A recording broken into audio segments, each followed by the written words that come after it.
The following program is paid for and presented by John DeMasi. The opinions expressed are not those of Town Square Media or station advertisers. WPG Talk Radio 95.5 presents Talk with a Purpose. Join the conversation by calling 609-407-1450. Now, the host of Talk with a Purpose, John DeMasi. The reports of my demise were totally unfounded. Somebody said, I saw your name in the paper, in the obituaries. No, that wasn't me. That was a guy who was 89 years old. He had the same age as me, different age than me, 89. So I am here live, in person. I'm not dead yet. Good morning and welcome to another edition of Talk with a Purpose every Saturday 9 till noon, WPG Talk Radio 95.5. I am John DeMasi, alive and well and ready to talk to you for the next 3 hours here on Talk with a Purpose. Nothing to talk about today. Oh, I get letters, I get emails, I get everything, but at least you're listening, you know. One of the things that has been floated around, and Joe Yakovich, of course, coming in at 11 o'clock this morning for our biweekly financial checkup. He'll be here at 11, so we're looking forward to that. But I've been floating around this idea, and it's timely because this week we had the Republican nominees debate. Floating around the idea of debates among the callers. And I'm just starting to formulate what I want to do with this. And I have some candidates in mind already, and we'll talk about that later. But we're going to have a debate among our callers before we know it. So just keep that in mind. Keep that in the back of your pocket, and we'll see what happens there. But as I said, nothing to talk about today. First, I want to read you this letter. And sometimes people miss the point of what I'm talking about. And last week we talked about the New Jersey Supreme Court decision, the teacher who was unmarried but was pregnant. She was engaged to the guy who was the father of the baby. But this person wrote to me and said that it confuses the children, that it's okay to have a baby out of wedlock. That really wasn't the point of what I was saying. I was saying that there was no separation of church and state. And the Murphy administration kind of started that way back in the pandemic when they said you can't have church. You can't go to church. And I remember when Phil Murphy was asked by Tucker Carlson, did you think about the Bill of Rights? He said, it's above my pay grade. And I think that's what happened here, that they weren't conscious of separation of church and state. So that's what we were referring to. And thanks for the person who remained anonymous, but thanks for the letter, and thanks for those words on that subject. As I said at the top of the show, not much to talk about. How about the fourth indictment of Donald Trump? He was actually arrested. Did you see that he put his mugshot? I mean, he went on Twitter for the first time in a year and a half, and his mugshot is all over the place. And he's on T-shirts and sweatshirts and coffee mugs. This guy, say what you want about Donald Trump, but when it comes to marketing, he is a genius. Really. I mean, a lot of other things may be questionable, but this guy's a genius. So he was arrested, but he wasn't put in jail. And I understand that the Fulton County Jail is pretty awful as far as conditions go. Well, what jail is? What is not a country club, all right?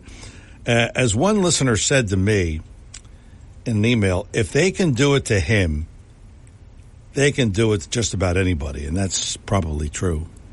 Oh, by the way, this just in.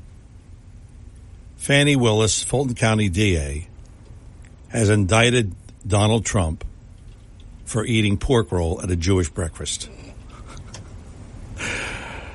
Can't make this stuff up. Imagine being indicted for allegedly, again, the key word, allegedly, attempting to influence the election. But what did he really do? He called the Attorney General, said, give me 11,000 votes. Is that worth prosecuting? I mean, I don't think anybody else would be indicted for that. So the question is, what did he do? And here we go again with the mantra, we got to get Trump. We got to get Trump. Of course, they indicted all of his cronies, Rudy Giuliani and Mark Meadows and all of those. They were all indicted this time. And true to form, Trump's fundraising efforts increased. This may end up backfiring on them. Really. But so now there are 4 indictments against Trump. In the meantime, check this out.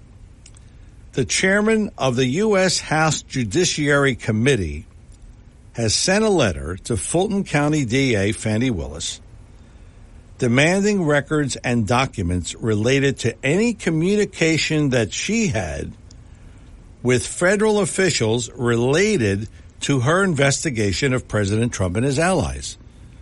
In other words, is the Justice Department involved in this? Could it be conflict of interest? We don't know. Representative Jim Jordan, he said that he wants to find out whether Willis coordinated with the Department of Justice or the Biden White House as she led an inquiry into whether Trump and others broke the law when they attempted to overturn the results of the 2020 election. Listen, as far as I'm concerned, yeah, he said things to people. Yeah, find me those votes. They stole the election. But it was all, to me, all noise. I mean, he didn't go in and try to change ballots. I don't think. Do you know of anything like that?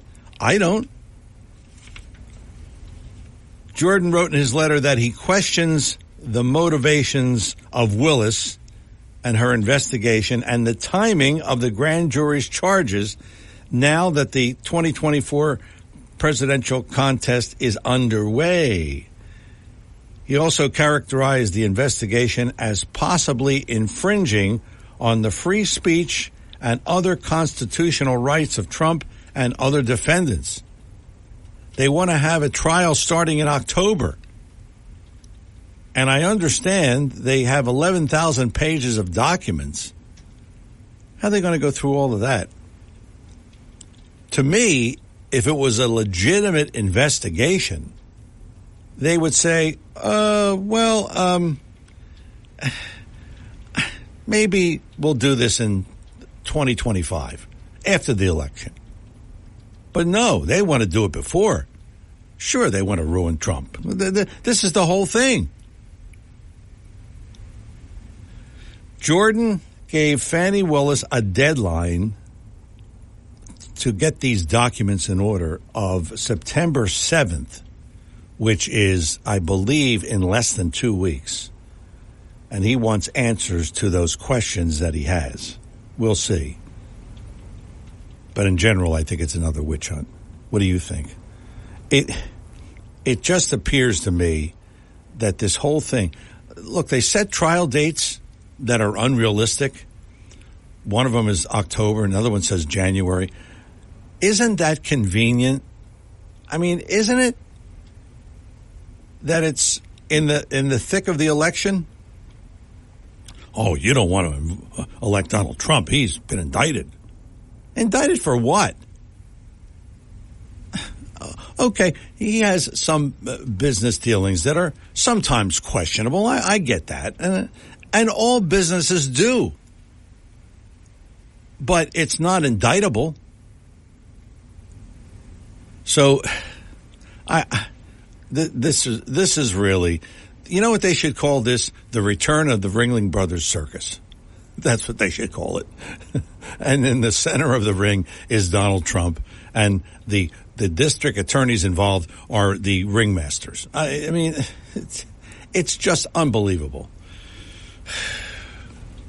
And we'll talk about it today here on the show.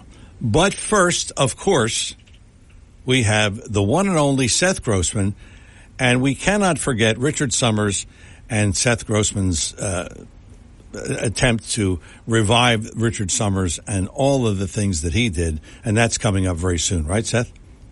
Yes, it's coming up on September 4th. And in fact, anyone coming to the breakfast discussion that we have every Saturday morning from 9:30 to 10:30 at Sal's Cafe in Summers Point at Groveland Avenue and New Road in Summers Point will be multitasking. Not only will you be having a conversation, but while you're having conversation, you'll be putting stickers on postcards and stamps on postcards so we could advise the 400 people who signed up with us how to attend. It's going to be September 4th, the day Richard Summers died in Tripoli. And it'll be at the monument right by the library in Summers Point at New Jersey Avenue and Shore Road in Summers Point, right across from Charlie's. So we will be there at 4 o'clock on September 4th, and we invite anyone who's in the area. We know it's Labor Day Monday, but there's plenty of parking, and we just hope that people will come.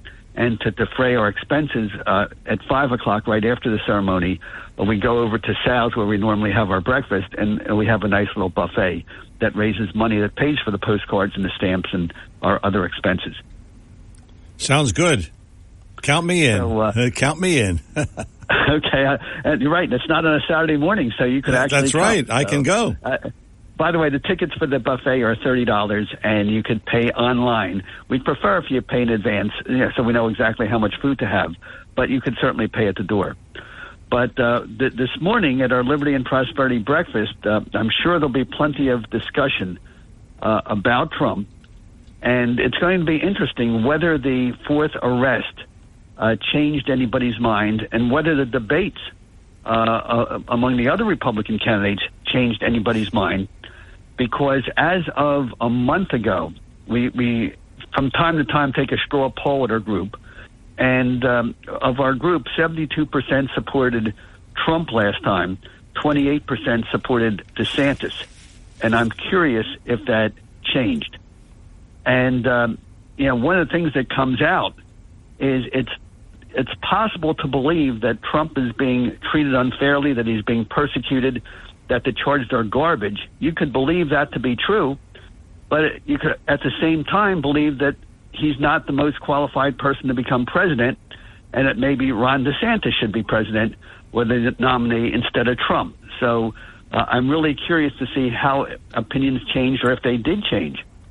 One thing I think everybody agrees on, that first New York case against Trump was absolute garbage. And probably that indictment did not really change anything that much. And the other three are also pretty weak cases. But the real problem is not so much whether Trump committed a crime, but whether he showed poor judgment, and whether that should make somebody think that somebody else is better qualified to be president. And that's really what the discussion I think is going to be this morning and for the next couple months. And I'll just give one example. If you're driving through Longport, I don't know, have you ever driven through Longport? Yes. Okay, they have signs all over that say 25 miles per hour. And very often in the middle of the winter, you're the only car on the road. There's nobody there in Summers Point. Nobody on the sidewalk. Do you still go 25 miles an hour? I don't. No. Yeah. You probably don't. And most people don't. And actually you have a stop sign there, to Atlantic Avenue and a red light. Most people sort of just roll through the stop sign, roll through the red light. Now, a second thing, if you're driving through Longport in the middle of the winter, and everybody else goes a little bit faster, everybody else stops at the stop sign, if you see a police car parked to the right with the officer in there looking at you, would you still go 40 miles an hour? No. Would you still run the red light? Would you still run the stop sign? And the answer is you wouldn't. And I think that's the analogy as to what Trump basically, did. I mean, he knew everybody was out to get him, and yet he, allowed people who were with him to do things that may have been technical violations of the law. And, of course, everybody else did it. But if you're using good judgment, would you do it? And I think that's going to be the test that Republican voters are going to be looking at. Not whether a crime was committed or not a crime, but whether you're looking at good judgment or bad judgment. And I think that's well. Let's see if I'm going to get chewed out at the meeting just for saying as much as I said. But okay, but that I'm sure there'll be a lively discussion. The other thing that's going on, and I guess the top story, is really the illegal invasion of foreigners in this country. When you look at the video of New York and these other towns where you have thousands and thousands of these so-called migrants, mostly young men, but you have other people from foreign countries who we know nothing about them. We are supposed to have immigration laws that say you can't enter this country unless you are within a certain quota. We limit the numbers because otherwise, we'll be overwhelmed. And, if you look at what the Democrat historians, they talk about, blacks in Africa became slaves because the Democrats say and the historians say they became slaves because the Arabs and the Europeans were racist. But Thomas Sowell, the black historian, gave a much more obvious answer. He said blacks in Africa became slaves because they were unwilling or unable to defend themselves. And that's what happens. If you cannot defend yourself or you don't want to defend yourself, you will become a slave. The American Indians lost their land, according to Sowell, not because Europeans were racist. They lost their land because they could not defend themselves or would not defend themselves. They didn't have the technology. They didn't have the guns. So as our country is invaded right now, what are we doing to defend ourselves as a country? What kind of life are you giving your children and grandchildren if they become a minority in this country? And if the majority who are running the country believe that they are poor because European Americans or white Americans or Christian Americans or Republican Americans rob them of their wealth. So therefore, it's okay to use their votes or actually use violence, use guns to just take their stuff. Just walk into a department store and take what you want and dare anyone to arrest you and say, don't arrest me, I want that stuff. I mean, what kind of country are we turning into if we can't defend ourselves against it? And the real problem comes down to someone who came and warned us at our Liberty and Prosperity meetings. He spoke to us twice at our fundraiser, a guy called Michael Cutler. He said the key to immigration, the key to defending your borders, has nothing to do with borders. Because no matter how high you build a wall, someone's going to get through, and someone's going to go in through the airport, and someone's going to overstay their visa, and someone's going to land in a boat. The key is to whether you have a secure country depends on whether you are willing to check to make sure that everyone living in your country is here legally. And if they're not here legally, you have to arrest them and detain them and send them back to the country they came from. But can Americans do that? Do we have the will to do that? Are you willing to watch a family get arrested for being illegally here, taken to a detention camp, put on a plane, put on a boat, and send back to their own country? Or when Americans see the TV image of crying children, of neighbors saying what wonderful people they were, will they say it has to stop? And, one of the sad facts about, when Trump was president, during the first month he was president, we were systematically enforcing our immigration laws. And then suddenly we had those TV images, and suddenly, and I don't know who gave the order, but the order did come down that illegal immigrants in America would no longer be deported unless they were guilty of committing other crimes. And the minute you send somebody the signal that they could stay illegally in this country as long as they don't commit other crimes, then they're going to have all their relatives come over. The word's going to be out. Just get to this country any way you can, and as long as you keep your nose clean for a couple of years, you'll get amnesty and you'll stay. And what's the point of having immigration laws? So the real question is, do we have the will to defend our country?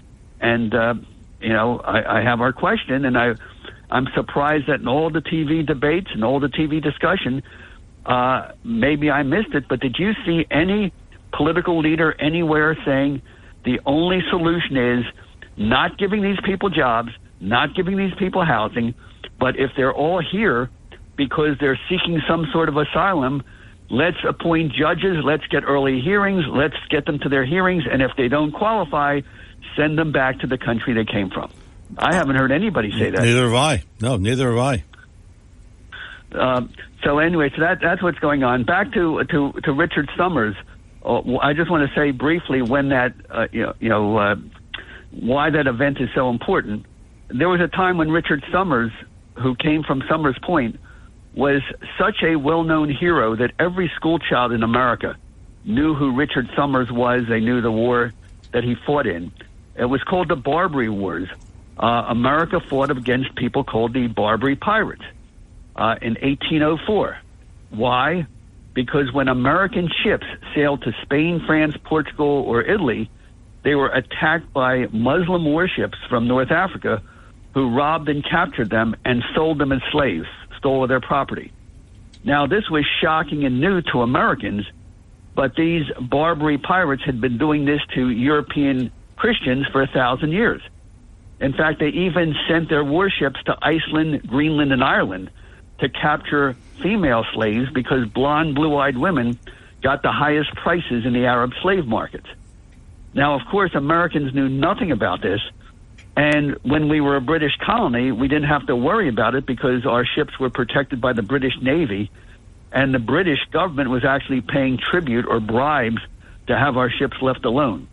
But as soon as we became independent, we were no longer protected by Britain, and then these Barbary pirates started attacking and enslaving Americans. And then we, at first, Americans, for 15 years, we didn't have a Navy to protect our people, so we also paid bribes every year to these Barbary pirates to have our people left alone. And then, of course, there came a point when Americans said, millions for defense, not 1 cent for tribute. And we decided to build a Navy, and Richard Summers of Summers Point was one of the first Americans to join that new Navy. And we'll tell the rest of the story on September 4th. But I just want to give your listeners an idea as to what's going on. And you've always kept Richard Summers in the forefront of your discussions. And you're to be commended for that, because I didn't study him in history, so I didn't know who he was till you came on my show. So you're educating us as well. And of course, we're finding out about why you never heard of Richard Summers with this calendar project we did. As I mentioned, we for the last 2 months, we've been working on this project to tell the story of successful people in South Jersey who were free and how they used the opportunity of America, what they called the boundless opportunity of America, to have these successful lives.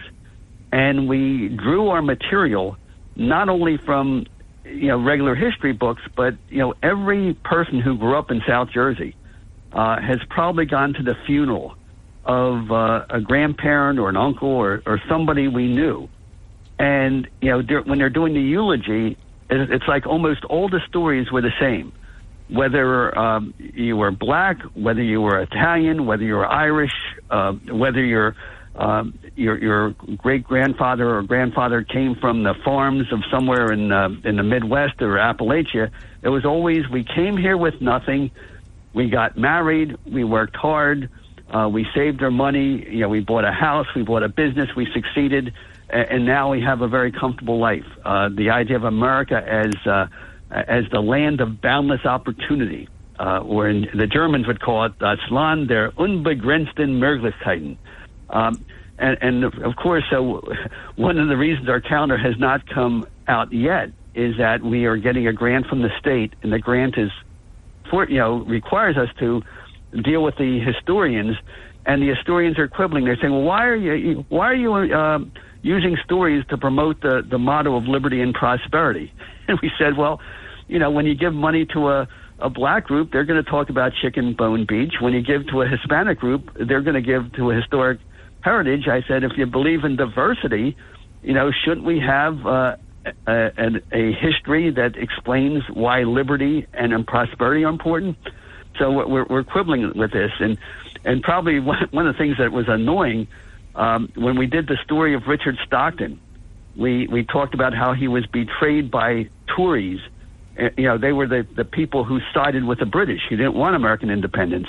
And he was put in prison and left, given starvation wages and kept for 3 months in the winter in an unheated cell, and how it broke his health. They objected. We used the word Tories. They said, well, you should use the word loyalists. We don't want you to use the word Tories. So we're arguing about that, but it just shows how many of the history professors in our school just simply hate America. And they're teaching this to our children. So this is like an accidental effect of the calendar project that we're doing. I bet you're sorry you got a grant. Well, no, in a way, I'm happy we got the grant, because if we just did our history, we would just assume that who would object? Everything we did is documented. We use different sources. They forced us to have this is the first historical calendar with footnotes, by the way, thanks to the state, where we actually name all of our sources. If you don't, I'll give you one other example. They objected. There's a city in New Jersey called Greenwich, and it's in Cumberland County, and that's where there was after the Boston Tea Party, you had a British ship didn't want to land in Philadelphia because they knew everybody would probably have another tea party in Philadelphia. So they went to this quiet town called Greenwich in New Jersey, and they bought their tea there. But the local farmers were just as angry, and they took the tea and they burned it. So we had our own little tea party in Greenwich, New Jersey. But the people were so angry that their name Greenwich sounded British, that from that point on they started calling their town Greenwich. So just like Buena may be the name of a town anywhere but New Jersey, it's Buena here in New Jersey, and it's Greenwich in New York and Connecticut, but it's Greenwich in New Jersey because they changed the name. And you talk to anybody in Greenwich, they'll tell you this is why we pronounce our town differently. And yet they said, well, where are your footnotes? Where's your documents for that? So this is why the calendar project is a little bit slow. But anyway, it's 9:30. It's time for me to go to our breakfast meeting at Sal's in Summers Point. And if you want to know more details of all the stuff I didn't get to talk about, it's posted at libertyandprosperity.com. And if you like what we're doing, please make a donation, because we need the money for postage, postcards, and to sponsor the John DeMasi radio program. So thank you very much. Have a great weekend. Thanks, Seth. LibertyandProsperity.com is the website. Seth Grossman, of course, headed to the meeting at 9:30. Sal's Coal-Fired Pizza every Saturday at 9:30.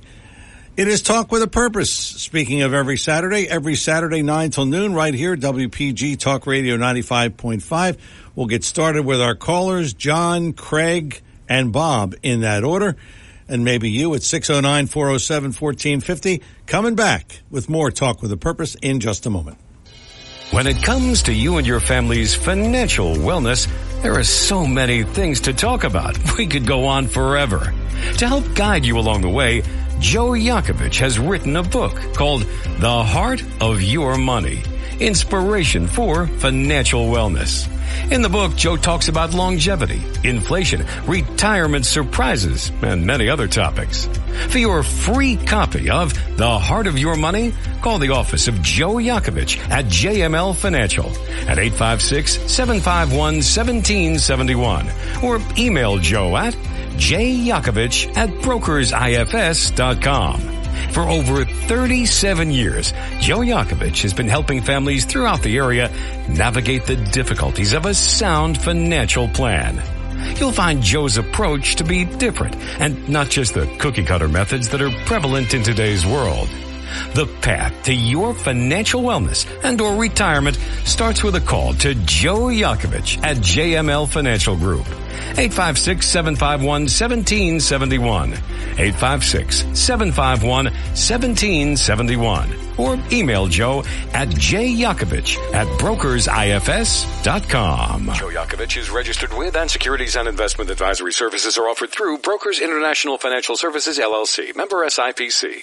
Brokers International Financial Services, LLC is not an affiliated company. Let's get started here on Talk with a Purpose with your phone calls, and we start with John in Ocean City. John, good morning. Welcome to Talk with a Purpose.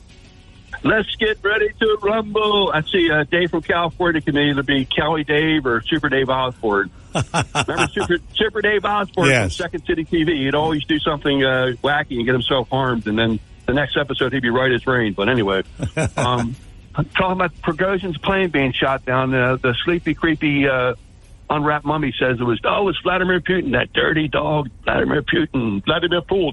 Anyway, who knows, man? I mean, Biden was an Annapolis. He was a cadet at Annapolis Naval Academy. No, he wasn't. He rode an 18-wheeler as a younger man, as lunch pal Joe. I don't even think that dude even sat shotgun in an 18-wheeler, let alone drove one for work as a living. And he graduated at the top of his class in his law school. No, he graduated towards the bottom. He had an alarming fire in his Delaware home in Wilmington. Nothing even close to what's going on in Maui. But he tried to compare the two as being the same. The guy's cuckoo for Cocoa Puffs, man.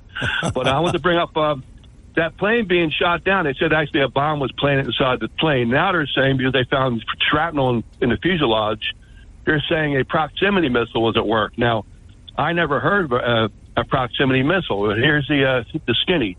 A microtransmitter in the proximity fuse within the shell of the missile uses the shell's body as an antenna and emits a continuous radio wave. As the shell approaches a reflecting object, the wave bouncing back triggers the detonation when its signals have reached the original distance from the target.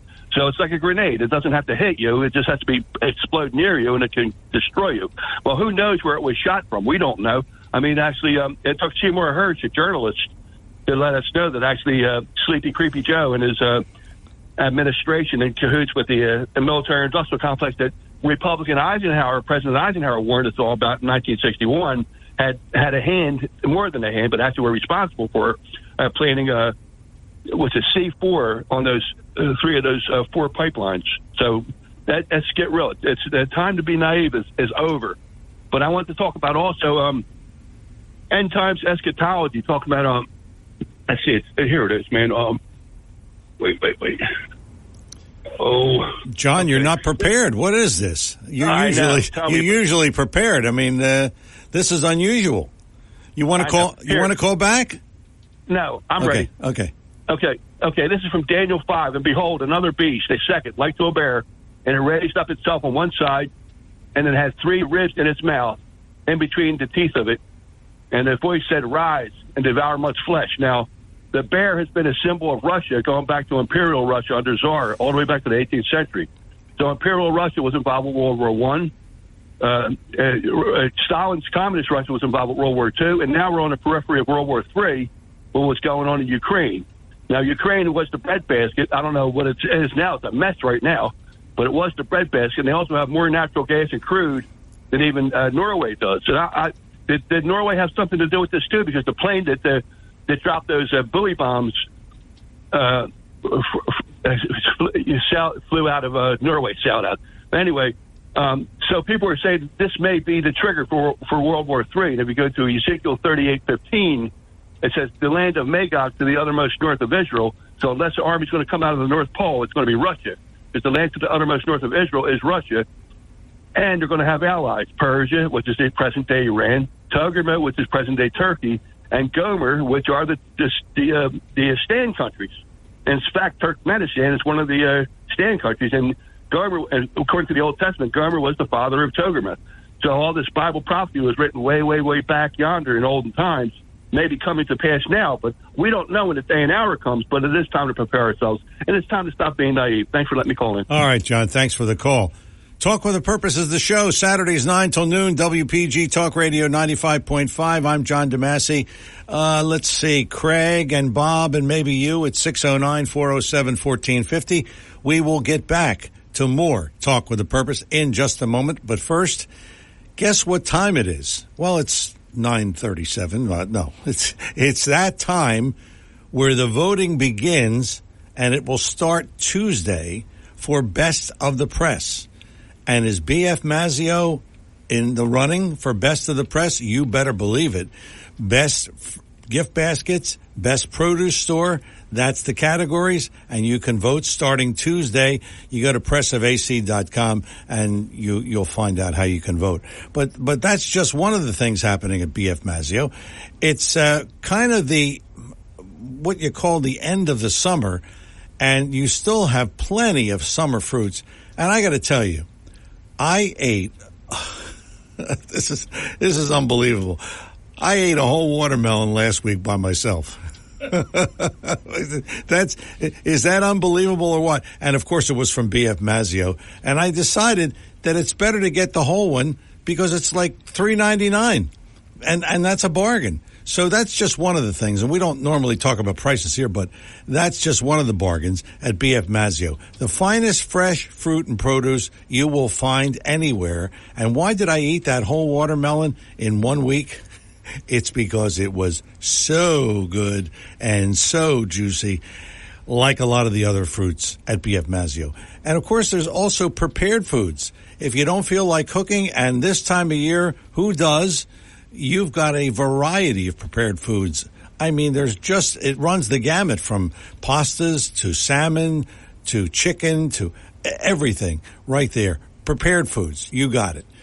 And also gourmet items. And I can't tell you because it would take the whole show to talk about all the gourmet items, but they even have sirloin steak and salmon and shrimp. So you could kind of do the whole meal right there shopping at B.F. Mazzio. B.F. Mazzio, 601 New Road in Northfield, online at bfmazzio.com, bfmazzio.com. Check it out as well. And we're coming into the holidays, and we'll talk about all the things you can do there as well. B.F. Mazzio, online at bfmazzio.com. Coming back with more of Talk with a Purpose in just a moment. If you're interested in driving one of the finest automobiles on the market today, then you'll want to check out all of the fabulous new and pre-owned Lexus at Lexus of Atlantic City. Lexus of Atlantic City, 3169 Fire Road in EHT. Driving a Lexus is like no other vehicle on the market. Test drive one for yourself at Lexus of Atlantic City. Whether it's new or pre-owned, you'll be more than satisfied. In fact, Lexus is consistently number one when it comes to customer satisfaction.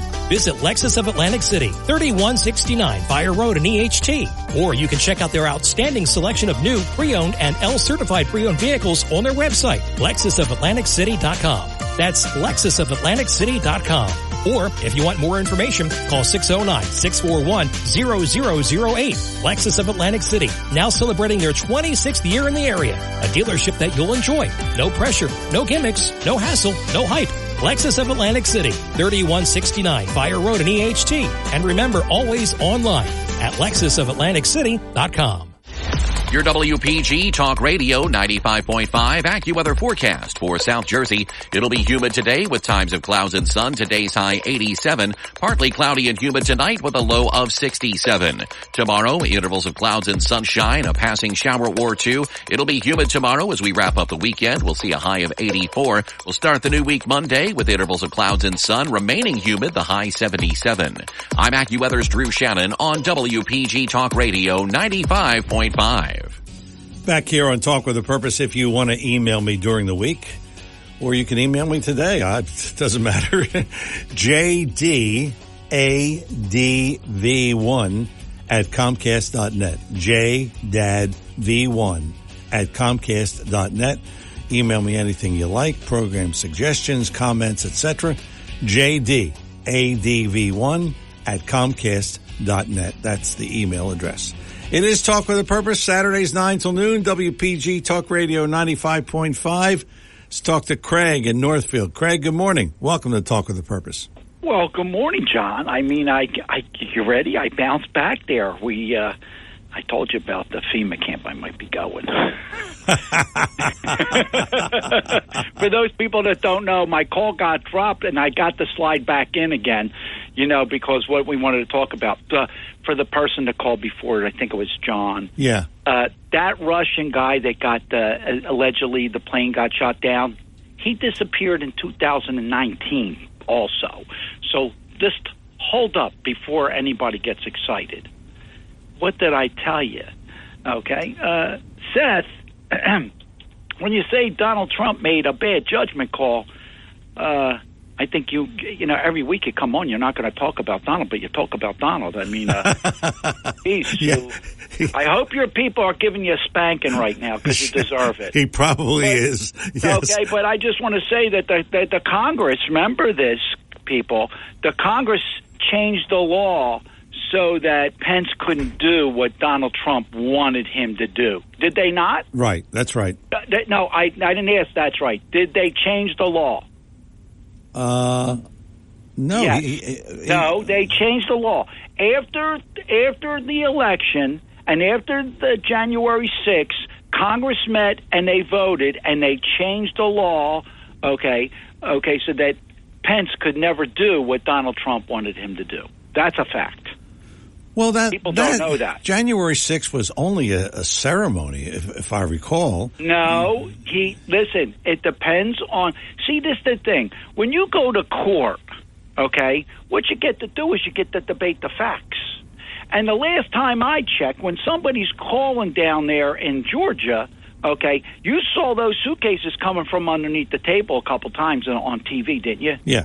Yes. Well, let me ask you a question. Do you think there weren't some 5,000 votes in each one of those? Could be. Yeah. Okay. Could be. So is there doubt in your mind? You just threw doubt in the mind. You know what? They're going to come and get you. You're going to be part of that trial now, just because what you said on the air. Okay. I want you to understand that. That's what they're really saying. Yeah. Okay. Right. Now, last week after I left, we had the police officer from Motion City, okay, who thinks that woman, Mrs. Babbitt, okay, that was justified. Well, he's an I know officer. What he is. And I know exactly. I heard, and listen. I'm all for the police. Okay, I want to state that first. And I'm not a police officer, but I'm a human being. And you know what? We got like we're seeing right now. We got two sets of justice. The woman didn't have a gun, and she was shot to death. When those Justice Department was being burnt down there, and they were shooting all over there in the state of Washington. Oh, that was okay though. No, nobody got shot there, right? That was peaceful protesting. And I want to remind those people that what that congresswoman said from California, get in her face. Did she not say that? Yes. Okay, so here, what they did was what she told them to do. If you have a disagreement and you don't like it, get in her face, make them feel uncomfortable. So I believe that what we saw there when the police from the building there, they opened the doors. They let them in. Okay. Yes. Did they not? Yes. Okay, and then what? You're going to shoot them? Think about that. Yeah. So you're going to bring them in the corral, and then you're going to shoot them. Yeah. That sounds like the America that I know. Okay, I'm moving fast here. I'm sorry. So we had that the debate. Yeah. Did you see that debate? And according to DeSantis didn't do that great. Well, he did all right. I mean, listen, it was disappointing. He was supposed to come out like a superstar. Listen, he was supposed to come out like the Kentucky Derby, the lead horse. Did you see that? Yeah, well... no, I didn't ask you that. Did you see that, John? You know what? You are a candidate for our first debate. That is for sure. Okay, but you understand. Yeah. I mean, let's face it. I mean, look, that one guy that beat up Christie, I think he came out, and the woman from Carolina came out. Those two came out the strongest, in my opinion. But Vivek Ramaswamy, that's who you're talking about. Thank you so much for helping me with that. but across the street, okay, the guy that didn't win the election, okay, who was denied by Google, reminding you, okay, that he couldn't be seen on Twitter, now X. He got 215 million votes. The guy that couldn't, get 85 million. Do you know what I'm saying? Yeah. 215 million views. Yes. Okay. So I just want to say another thing. It appears that when he got arrested yesterday, not yesterday, I'm sorry, on Thursday. Thursday, yeah. Okay. So and I think we have a little bit of reverse discrimination going on. And they're targeting, okay, a white male, okay, and the three of those people, they're black, and they're coming after him, and it appears unjustified. Yeah. And black people would call this a public lynching if Donald Trump was black. I'm going to say it. That's right. No, I agree with you there. And that's a hard thing for me to say, and I know a lot of people are regurgitating right now. But let's be fair. Yeah. Okay. Yeah. All right. I agree with you. I agree with you on that. Yes. Okay. So a little side thing here now, because we got to get back. I haven't had my dinner, and we doubled up. Okay. And I did say that if you lost, that we were going to invite Bob, who's coming on. Yes. So, yeah. Okay. So listen, it appears that Elon is not going to fight. Is that a full job? I mean, if you don't come, does that mean you're defeated? I just want to know how that works. I guess so. I think, but we'll let Chris Coleman be the judge on that one. Yeah, well, listen, you've got your dinner, all right? No. We doubled down then, so that would be 2 dinners. Well, look, 2 dinners, one. What's the difference, Well, we invited Bob to come with us. So that's 2 dinners. There you go. 2 dinners, right? That's it. Okay, do you fold on this one? Yeah, I fold. Okay. John, thank you so much. I want you to have a wonderful day, and God bless America. Okay, thank you. Thank you, Craig. Thanks for the call. Boy, there's a lot to unpack on that phone call. We have, speaking of Bob, he's coming up after the break, and Lillian. Bob and Lillian, in that order. Talk with the purpose of the show, Saturdays 9 till noon, WPG Talk Radio 95.5. I'm John DeMasi, back with, final thoughts in hour number 1 after these words. When it comes to you and your family's financial wellness, there are so many things to talk about. We could go on forever. To help guide you along the way, Joe Yakovich has written a book called The Heart of Your Money, Inspiration for Financial Wellness. In the book, Joe talks about longevity, inflation, retirement surprises, and many other topics. For your free copy of The Heart of Your Money, call the office of Joe Yakovich at JML Financial at 856-751-1771 or email Joe at jyakovich@brokersifs.com. For over 37 years, Joe Yakovich has been helping families throughout the area navigate the difficulties of a sound financial plan. You'll find Joe's approach to be different and not just the cookie-cutter methods that are prevalent in today's world.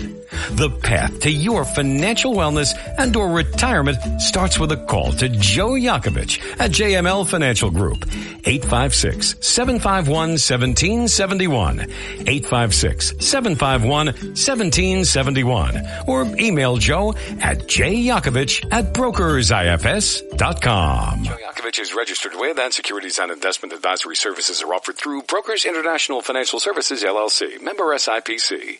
Brokers International Financial Services, LLC is not an affiliated company. And we're back here on Talk with a Purpose, 609-407-1450, our number here in the studio. And we will talk to Bob and Cape May. Bob, good morning, and thanks for holding. Hey, good morning, John. It's interesting. Craig thinks Vivek was the clear winner, and I think he did well. I like Vivek. Went a little too heavy on the teeth whitening, but I like him. I like his ideas. I think he's great. But it's too bad Craig couldn't even remember his name if he was such a clear winner. But look, what I want to point out is the ineptitude of the RNC, the Republican National Committee, under Ronna Romney. And she doesn't let a man like Larry Elder, great voice in the conservative movement, a black talk show host, has got great ideas about the issues of the black family. and a lack of fatherhood and all the problems that creates. And you let people like Asia Hutchinson, who had no business being up there on that debate stage. I agree. And this guy, Doug Burgum, who seems like a nice guy, actually had some good ideas. But you know how he got on there, John? He is a billionaire, and he offered a $20 gift card if you sent him a $1 donation. Jeez. That's how he got the contributions, okay, Jeez. to qualify. So Larry Elder gets shut out, and you know the black vote is there for the Republicans to take. The black middle class is growing. Especially black men are very open to the Republican ideas, not the failed policies of the Democrats. And to shut Larry Elder out is a big mistake. Now, how does this relate to the main players in this field that's running? Well, this is how it relates to it. Ronna McDaniel runs the RNC. She's a tired, and I have to use her full name, Ronna Romney McDaniel. She is a relative of Mitt Romney. Oh, geez. She is a Republican insider. She's a rhino, and President Trump backed her. She got another term as the chairman of the RNC, based on Donald Trump's support. Okay, so who supported a brilliant outsider who would have been much more effective for the RNC? Well, it was Ron DeSantis. Okay, and that was Harmeet Dillon. She is a brilliant woman. She would make a difference in terms of election integrity, of making sure that we had our game plan going forward for all the swing states. Nothing's changed in the swing states. In fact, it's gotten worse. In Wisconsin, Michigan, Pennsylvania, Arizona, it has gotten worse for Republicans. Yeah. You've got all Democrat governors and legislators now. We didn't have that in the Wisconsin legislature, and Arizona was still Republican in 2020. You're going to have mass mail-in ballots. You're going to have the same cheating and the same shenanigans going on. Nothing's changed. Yeah, you can talk about how inept and incompetent Biden is. However, he's still the favorite to win. Believe it or not, he's still the favorite to win. I'm afraid of that again, too.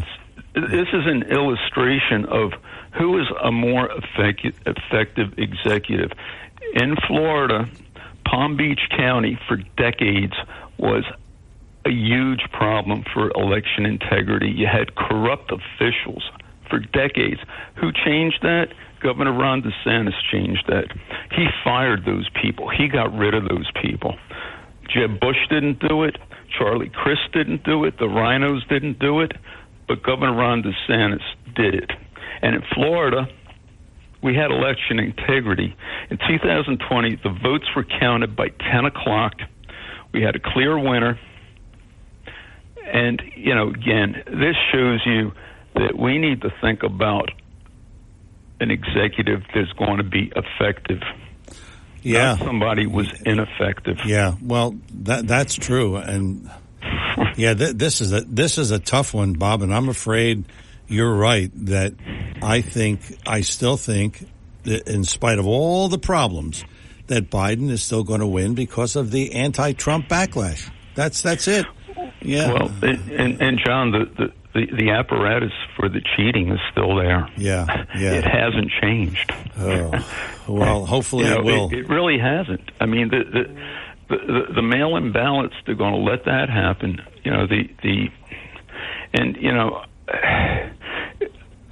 I know who would really do a hell of a job in fighting that before it gets a chance to bite us. And that's the governor of Florida. I don't think he'd let that happen. He probably wouldn't. Bob, thanks a lot for the call. Appreciate it. Lillian in Pleasantville. Lillian, good morning. Welcome to Talk with a Purpose. Thank you. Good morning, John. John, a couple of quick things. First of all, what is required when you go to get your motor vehicle driver's license? Why are these licenses going out to people? They don't have birth certificates. They don't have this. They don't have that. How are they getting licenses to drive? Well, that's a good question. You mean to tell me? It's a very good question, and I would like to know. Well, probably because they're relaxing the law. Is that the case in New Jersey? I don't know what the case is, but I know when I went to get mine, you have to show some proof of who you are. Yes, that's right. You have to show a previous license or a birth certificate or something like that. Yes. And the other quick thing, I hope they didn't mess up Trump's hairdo, did they? What is a mugshot? Well, you know what? He used this to really, there's already T-shirts and sweatshirts out and coffee mugs. Have you seen it? I haven't seen it yet, but I know they're out, and I haven't seen it. It's brilliant. It's brilliant. You got to say that for him, you know. He is a brilliant man. Yes. He's one of a kind. Yes, We'll never see another guy like him. That's true. Lillian, thank you. Thanks for calling. Only Trump would turn an arrest and a mugshot into a marketing opportunity. You know? I mean, it's just, I keep saying it. It's brilliant. It really is. Wow. Did that hour fly by? Hour number 1 is already in the books, which means hour number 2 is on the way. Talk with a Purpose is the show. Saturdays 9 till noon, WPG Talk Radio 95.5. We are wide open in the second hour. We're going to talk about the debate, and we're going to talk about, among other things, some other issues happening in the world. It's not all Trump all the time, although you think it is. 609-407-1450 will be our number as always. I'm John DeMasi. Hour number 1 in the books. Hour number 2 on the way. Don't go away.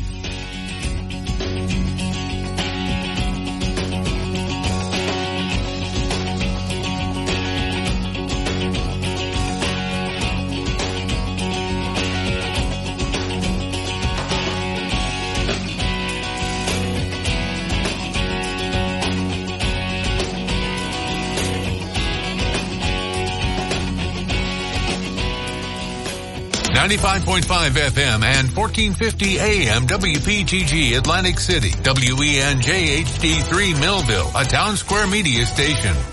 WPG Talk Radio 95.5 presents Talk with a Purpose. Join the conversation by calling 609-407-1450. Now, the host of Talk with a Purpose, John DeMasi. Hour number 2, Talk with a Purpose, every Saturday, 9 till noon, WPG Talk Radio 95.5. Good to have you with us, as always, for our Saturday morning get-together, and it is a pleasure, as I said. We're going to get to the calls in just a couple of minutes, but I just wanted to talk about this debate. A couple of things that I gathered out of this. And Craig will remember this name, Vivek Ramaswamy. Say that 3 times real fast. Vivek Ramaswamy. He's apparently tied now with Ron DeSantis for second place in the Republican rankings. And he was the target of most of the attacks. But I thought he did fairly well. And I thought DeSantis did well, but, you know, this guy's coming up in the world. Chris Christie, he knows how to attack. Doesn't know anything else, but he knows how to attack. True to form, he called Vivek Ramaswamy a guy who sounds like Chat GPT. I don't even know what that is. Do you know what Chat GPT is? I don't know what that. Former VP Mike Pence said of Vivek Ramaswamy, now is not the time for on-the-job training, and he called Vivek a rookie. So apparently this was a lot of it was directed at him. Him meaning Vivek. I mean, I found that unusual because maybe they felt he was a threat. I don't know. But all of the candidates talked about Bidenomics, and this is where Republicans can really hammer home. And someone talked about Ronna McDaniel, and I agree with Bob that she's just not doing the job. This is where the Republicans, because have you seen the commercial for Biden where it says we came through the worst pandemic and like Americans we are resilient, and Biden is doing this, he's reviving the economy and cutting down on inflation? How could you say he's cutting down on inflation? I mean, is that ridiculous? But people would believe this who don't know any better. So the Republicans got to hammer home these points. And there are many. And I just don't understand why they continue to go down the same path. And then the other issue is the abortion issue. I mean, this cost them the midterms in 2022. All of the focus was on abortion, and the Democrats did a good job. Hey, they're going to take your rights away. They're starting with abortion, and then they're going to start with everything else. And come on. And that's not the case. But this is what caused them, as I said, to fail in the 2022 midterms. They must develop a clear-cut policy, something like, well, it's up to the states, and just drop it. Drop it. But they continue to kind of focus on, this whole issue, and it cost them before. They don't want it to cost them again. And it very well could. And I am afraid, and I've been afraid, and I've been saying this from day one. And Bob said it, and look, we all agree that if the election were held today, it may be that Biden would win because they don't want Trump. And clearly, Trump is the better candidate. I hope something happens, but I'm just concerned. We'll see. You want to talk about it? 609-407-1450. Steve in Absecon Island. Steve, good morning. Welcome to Talk with a Purpose. Good morning, John, and thanks for taking my call. Always a good program. Thank you, sir. And I just want to say I can never get anything done because your program's so terrific. I have to stop what I'm doing. Well, you take a break between 9 and 12. You can start at 12:15, all right? Sure. The woman who called from Pleasantville about the driver's licenses being sent to we have two driver's licenses in New Jersey. We have the Real ID, which has the little star in the front. Yes. And then we have the regular driver's license. And both of them, you need the 6 points. So there's documents. It's similar to the old Philadelphia Chinese restaurant where you would go in and you'd pick dishes from wall A and one dish from wall B. Well, maybe some of our New Jersey residents don't know that that's how we used to order in Chinese restaurants in Chinatown. That's right. Philly. Yeah, one from column A, one from column B, one from column C. Yeah, you got it. Right, exactly. So it's very similar, if not an analog to that. They have different forms of ID that you have to show. And it's a slew of them, and they're all weighted with different points. Like a birth certificate, believe it or not, is only like 2 points. Yes. A firearms ID card to purchase is only 3 points. Yes. I think a passport is 3 points too, isn't it? Yeah, something like that. Yeah. You just go out to the New Jersey .gov website, and you can see it. No big deal there. I didn't see anything that said illegal immigrants can get driver's licenses because they have to show that they're in the country legally, and you can't get a Social Security number unless you're in the country legally. So I don't know how that's happening. If it is happening, I wouldn't be surprised. Oh, it probably is.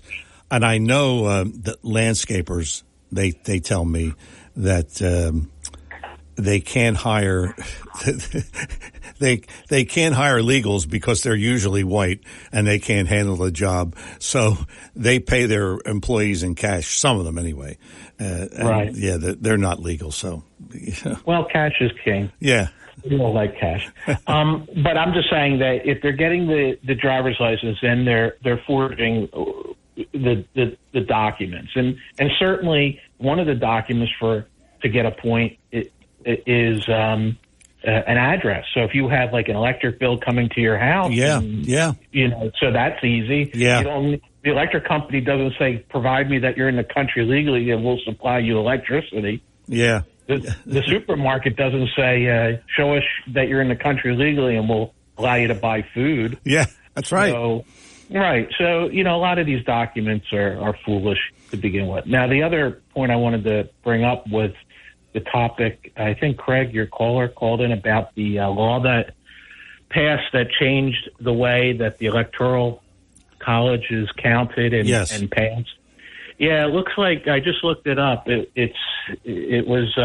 looks like it went through the House, but I don't recall the Senate passing it. And then, of course, Trump was still president on January 7th to sign it into law. Yeah, that's right. He would have been. So the House, I'm going to have to read further into it, but I just heard it yesterday. I watched the Tucker Carlson interview with Trump, and at first I thought it was very light. Tucker didn't ask a lot of policy questions. It was more about, are you scared that you're going to be assassinated, and things of that nature, more germane to what's going on in the his trials. But very, very, Trump did speak to some policies about closing the border down and, of course, tax policy a little bit and things of that nature. But it was very light. I didn't watch the battle royale, WWF. I don't think it's not really a debate as far as I'm concerned. It's really sure it's a waste of time. It is a waste of time because the number one guy isn't there, and he shouldn't be because he's number one by a wide margin. And it really, and they got another one coming up September 27th. So, it's going to be more of the same. Right. But when I say it wasn't, I agree with you about the Trump not being there, but it's a waste of time because they don't talk about tax policy. They don't talk about domestic policies, about jobs. Right. That's right. It was very short on policy. And they've got to hammer home that our policies are better than Biden's, and that's what they got to do. And back to your point, Steve, about the Electoral College. I thought originally that was just a ceremony, like Pence would go in there and say, "Okay, I certify this election as true," and all of that stuff. So I believe that was just ceremonial. Wasn't it? Or was intended to be anyway. I'll read you a little bit what I here on the PBS.org website. That was the first thing that I popped up. I'm going to research a few others. It says here the bill, which is similar to bipartisan legislation moving through the Senate, would overhaul an arcane 1800s era statute known as the Electoral Count Act that governs, along with the U.S. Constitution, how states and Congress certify electors and declare presidential election winners. So somehow, some way, the House, which was a Democratic majority under Trump at that time period, probably passed it. It didn't make it to the Senate because Trump would have said right away on January 7th that he had the permission, that Pence had the legal authority to send it back to the states, but because he would have said, I signed the bill that changed it, or not signed the bill that changed it. I vetoed the bill that wanted to change that law. Yes. And I never heard of he didn't even say that on Tucker Carlson's show. When I watched it, he said that, they changed the law right after January 6th, after Pence authorized the count. or validated the count. They changed the law. So, but how could they change the law without Trump signing it into law? Yeah, that's true. I remember from my civics class. Correct me if I'm wrong. Yeah. Well, the laws are created in Congress.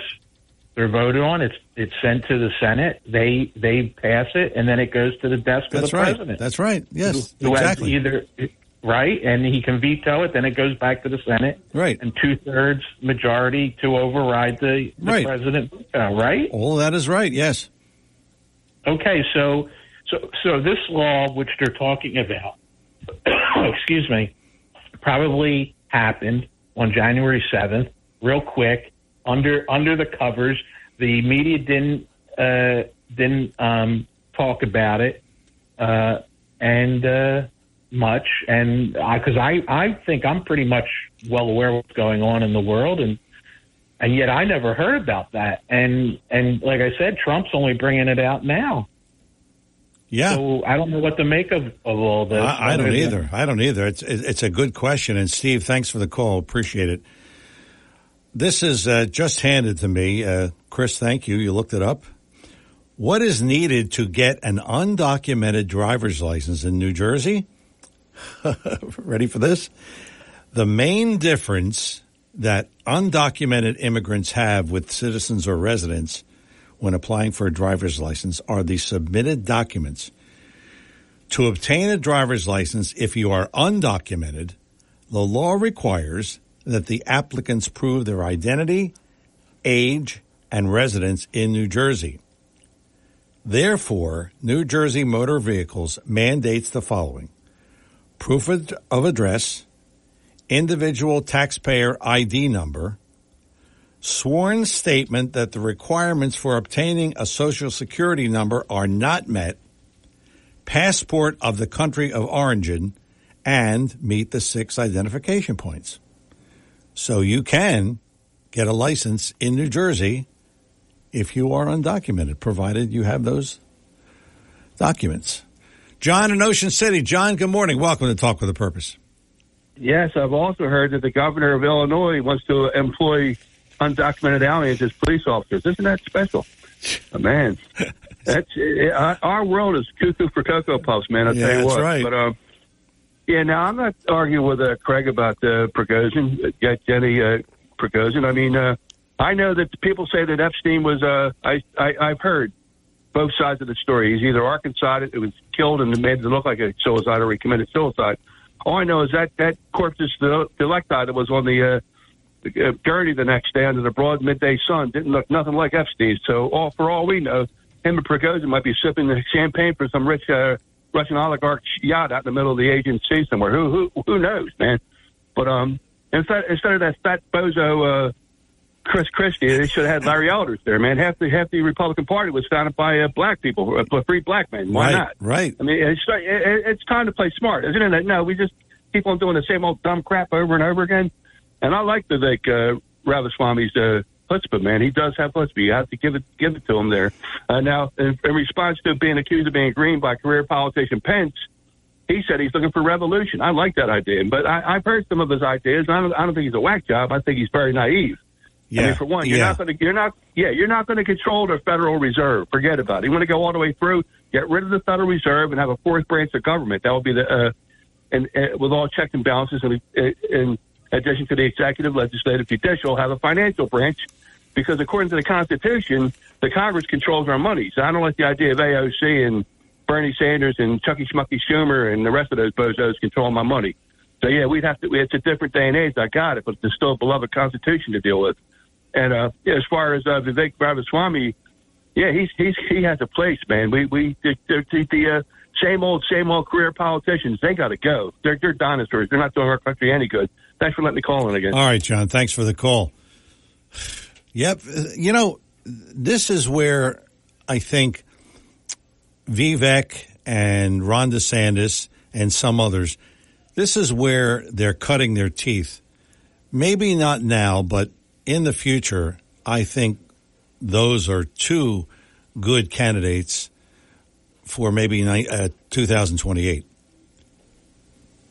Just think about it, because a lot of times, people got to get to know you, but I think DeSantis is still viable, but maybe not now. And Ramaswamy, maybe not now. But good ideas. I mean, I'm impressed with Vivek. I'm impressed with him. So we'll see. But right now, I think it's the Trump show, and I just hope that people come to their senses and just stop this Biden train. It's ridiculous. Talk with a Purpose is the show, Saturdays 9 till noon, WPG Talk Radio 95.5. I'm John DeMasi. Good to have you with us. We'll talk to Linda after the break, and we'll talk to Greg, and maybe we will talk to you at 609-407-1450. Back with more Talk with a Purpose in just a moment. I have made another conversion. What do you think I am, a preacher? No. No. I'm talking about converting another person from Brand X to Lexus, and courtesy of Lexus of Atlantic City. My grandson's other grandfather, he's been looking at my car. Well, he had a Lexus before. He liked it, but then he went back to Brand X. But he didn't like Brand X. So he just went back, and he's got a brand new Lexus SUV, and it is beautiful. And I'll tell you, he's probably convinced me to get an SUV for my next car. Lexus of Atlantic City, 3169 Fire Road in EHT. And he told me, he said, just went in, made the deal, really simple. And they have, a lot of SUVs. At least they did as of Tuesday. Now, maybe they don't as of today, but you check it out for yourself. Lexus of Atlantic City, 3169 Fire Road, EHT, and online at lexusofac.com, lexusofac.com, and you will find the finest automobile on the market today. It is just a phenomenal car. I've been telling you, I've been driving a rental because my car's still in the shop, and it's going to be in there another week. And I've been driving, I don't even want to say Brand X, it's Brand Z or below that. But it's really, I can't wait to get rid of this thing. So, really, I got to tell you like it is, But Lexus of Atlantic City, 3169 Fire Road, EHT. Stop in, ask for Helen. She'll give you a good deal. And really, it's just an easy, simple process. No hassle, no hype. It is, of course, the Golden Opportunity Sales Event happening now through Labor Day, so take advantage of that. Lexus of Atlantic City, online at aclexus.com. We're coming back with more Talk with a Purpose in just a moment.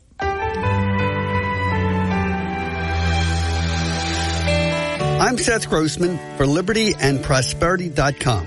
Richard Summers grew up in Summers Point when George Washington was president. By age 20, Summers had completed school, mastered a trade, and was starting his career as a merchant ship captain. But then sea fighters from North Africa went to war against America because we were non-believers who did not pay them tribute. They attacked every American ship they could find. They captured everyone on board, brought them back to Africa, and sold them into slavery. Richard Summers joined America's new Navy to stop them. On September 4th, 1804, Richard Summers died fighting them by the shores of Tripoli. His remarkable story was once told to every school child in America. But today, Richard Summers is canceled and forgotten. Please join me and our group to remember him on the day he died, September 4th, Labor Day at 4 o'clock. Meet us by his statue and mural by the library at Shore Road in Summers Point. Contact me for details or visit libertyandprosperity.com. Thanks. We are back here on Talk with a Purpose. If you would like to listen to any of our shows at any time, hey, we're in the 21st century. We have radio on demand. And that's what this is. You Google John DeMasi podcasts and all of the shows come up. There's like 180 some shows. And you can listen to any show at any time. That's what you do. Radio on demand. It's a marvelous invention. I love it. John DeMasi Podcast is what you Google, and they all come up. So do that. Talk with a Purpose is the show, Saturdays 9 till noon, WPG Talk Radio 95.5. Linda in Absecon. Good morning, Linda. Welcome. Good morning, John. Vivek as in cake. Okay. So, yeah. Now, do you have a few things? Good show, by the way. Thank you. And the law was signed. It's always a good show. I'm like the gentleman who called who said, you know, it's like my Saturday stopped for your show. Yeah, I love your show. And I love you. Thank you. And I think you're a great host. Thank you. And you're warm and friendly, and people are just so comfortable calling your show, and the callers are awesome. But I think that law was signed a bit after Trump was out of office. They wanted to make sure they really shored up those little fine points that needed shoring up. Yeah. And but Bob, Trump didn't back Ronna McDaniel. In fact, Hermit Dillon has always been his lawyer. She may even still be. I don't know. But he said, let them fight it out. And I understand that. That wasn't upsetting to me at all. Yeah, it was Mike Lindell, Hermit Dillon, and Ronna McDaniel. Yeah. And, of course, you can bet that he didn't want Ronna McDaniel, but it wasn't the time or place. Yeah. To do what maybe Bob wanted him to do. But he did the right thing. He said, let them fight it out. He did not endorse Ronna McDaniel. Well, she's bad anyway. She's really not. She's not doing. She started out good enough and true. I mean, she's not doing the job. No, she's not doing the job. But in the beginning, she was good enough. Trump won, right? Yeah. Well, but the game's changed now, Linda, and that's and she hasn't adapted to that change. Well, she knows how to get champagne now. Yeah. Yeah. So, yeah. And you know, I mean, well, I won't go there. So, but now regarding DeSantis, yeah, I do think DeSantis won the debate, and DeSantis clearly. But now, should President Trump not want the election, want to be president? I would say DeSantis definitely. I think Ramaswamy. This is my word. I find him to be wildfire, smart as a whip, but too much wildfire on Israel, on Taiwan, and some of those thoughts, and which he has, by the way, been all over. Now, I could give you case in point, but I'll be taken from other listeners. Yeah, well. So now, wait. I'm sorry. So here we have Ron DeSantis running the state of Florida expertly. Yes. Here we have President Trump. He ran the United States and ran the world, and he did it expertly. Yes. While being impeached and everything else 6 ways from Sunday by the government that I never thought was possible. And everybody seems to want to criticize him because maybe he should have known all this. Well, you know how evil the government was. Well, he didn't know it. He knew it was bad. He didn't know it was that bad, and neither did any of you out there. That's right. You didn't even know there was a deep state until probably Bannon said something about the deep state, or maybe Trump said it first. We didn't know. Even my husband said, we thought, well, you know, oh, geez, all of a sudden there's a deep state. Well, maybe it was 2 feet deep. We didn't know the deep state, you'd go in it and come up out of China. Yeah. So that's how deep it is. And anybody else who pretends who dare think that this president should have known this, maybe when Senator Schumer went on television just after President Trump was elected and said, or just in a small period there, when Schumer said, you know, he's on Rachel Maddow, and he said, boy, you know, that Trump here, for a smart businessman, he's really dumb. You take on the intel community, you know, they'll get you 6 ways from Sunday. Well, why wasn't he ever brought before the government? Why wasn't he brought before Congress? That's right. And say, what are you inferring, Senator? Yeah. What did you know, and when did you know it? And maybe, and to this day, has anybody asked him that question? No. That's because this country is over. But God, this country is over, because you don't have a country if you don't have a blind lady justice. So that's my thought. Okay, Linda, thanks for the call. Boy, gloom and doom with some of these calls. Oh, God. Greg and Absec. And Greg, good morning. Welcome to Talk with a Purpose. Mr. Damasi, good morning. Morning, sir. I just hope Republicans and Democrats also, whatever they're hearing over the waves, be it TV, papers, whatever it is, take it with a grain of salt and then do some research on subjects that you want to get an answer to. Because what we are hearing most of the time is doom and gloom. Yep. And it is not really the truth. I'm sorry. Yeah. They like to editorialize and just edit things out. Yeah. At their discretion. That's right. That's not what the news, that's not the way it's supposed to be done. And I'm hoping people realize that. Well, it's true because the news today is not the news. It's the news according to whoever is reporting it. Correct. You know, you watch CNN, you watch NBC, and then you watch Fox. you see two different worlds. So, what do you want to believe? That's the case. And then you have to do your homework. Yeah, that's right. Because you really cannot really rely on what you're being told. Right.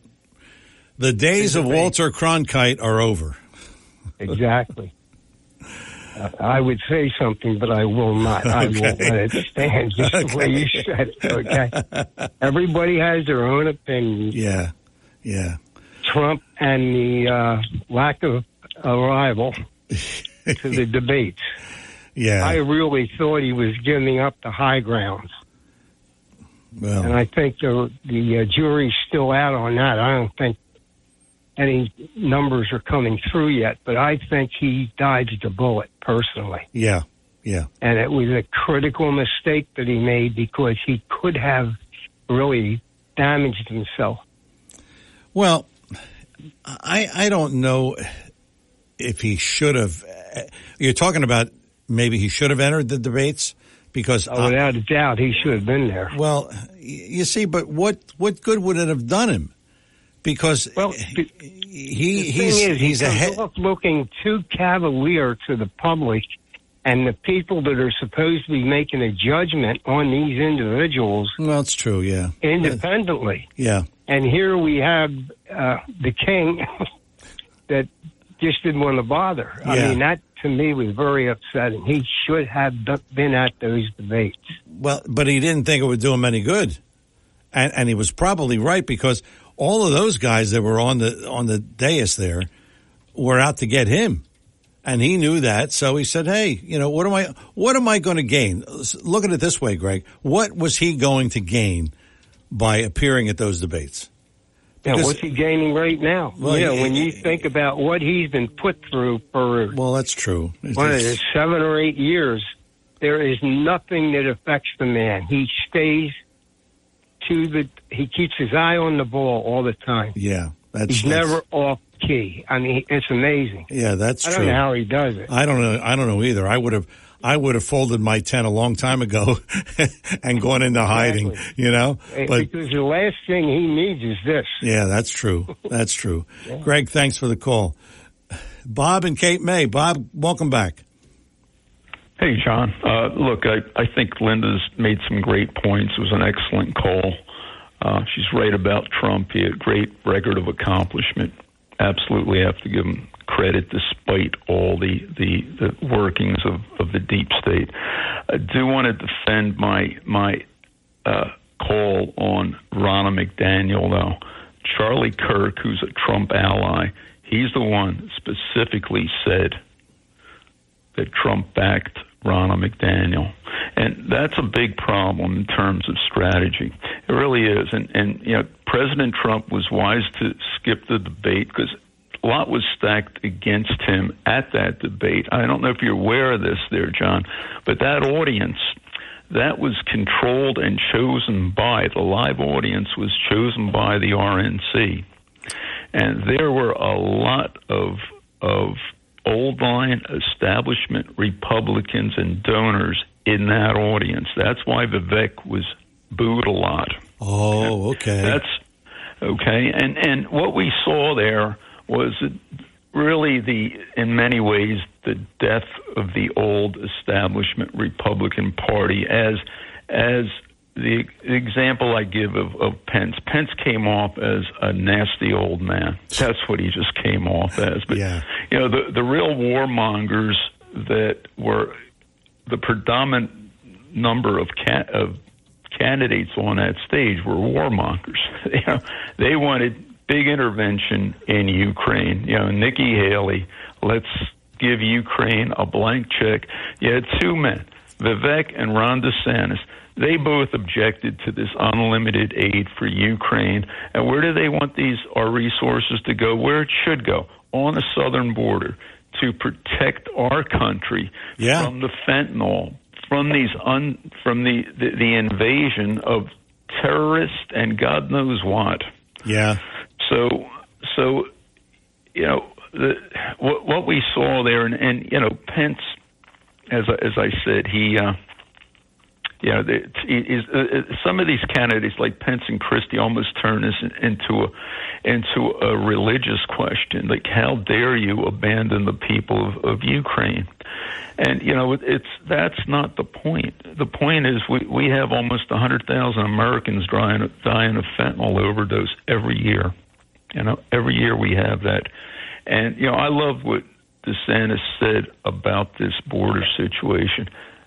He's going to send American special forces into Mexico if he has to obliterate these criminal drug cartels.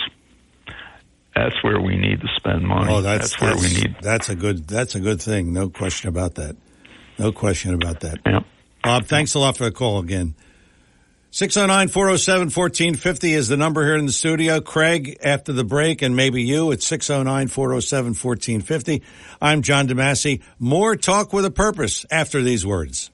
The market is up. The market is down. I know from day to day there's a fair amount of volatility. You worry, I worry. We all worry, but not so much when you have a sound financial plan that doesn't depend completely on the market. Hi, I'm Joe Yakovich with this Money Minute. You'll find some real insights in my new book, The Heart of Your Money, Inspiration for Financial Wellness. In this book, I explain in detail how I approach financial planning, retirement, insurance, and many other topics. For a free copy of my book, The Heart of Your Money, simply contact my office at 856-751-1771. That's 856-751-1771. Or you can email me at jyakovich@brokersifs.com. I'm Joe Yakovich with this Money Minute, and thanks for listening.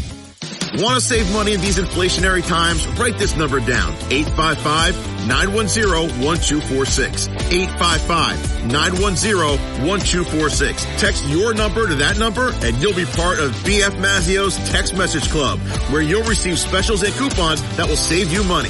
BF Mazzio, the finest fresh fruit and produce you'll find anywhere. Gift baskets, catering for all occasions, and more. 601 New Road, Northfield. Online at bfmazzio.com.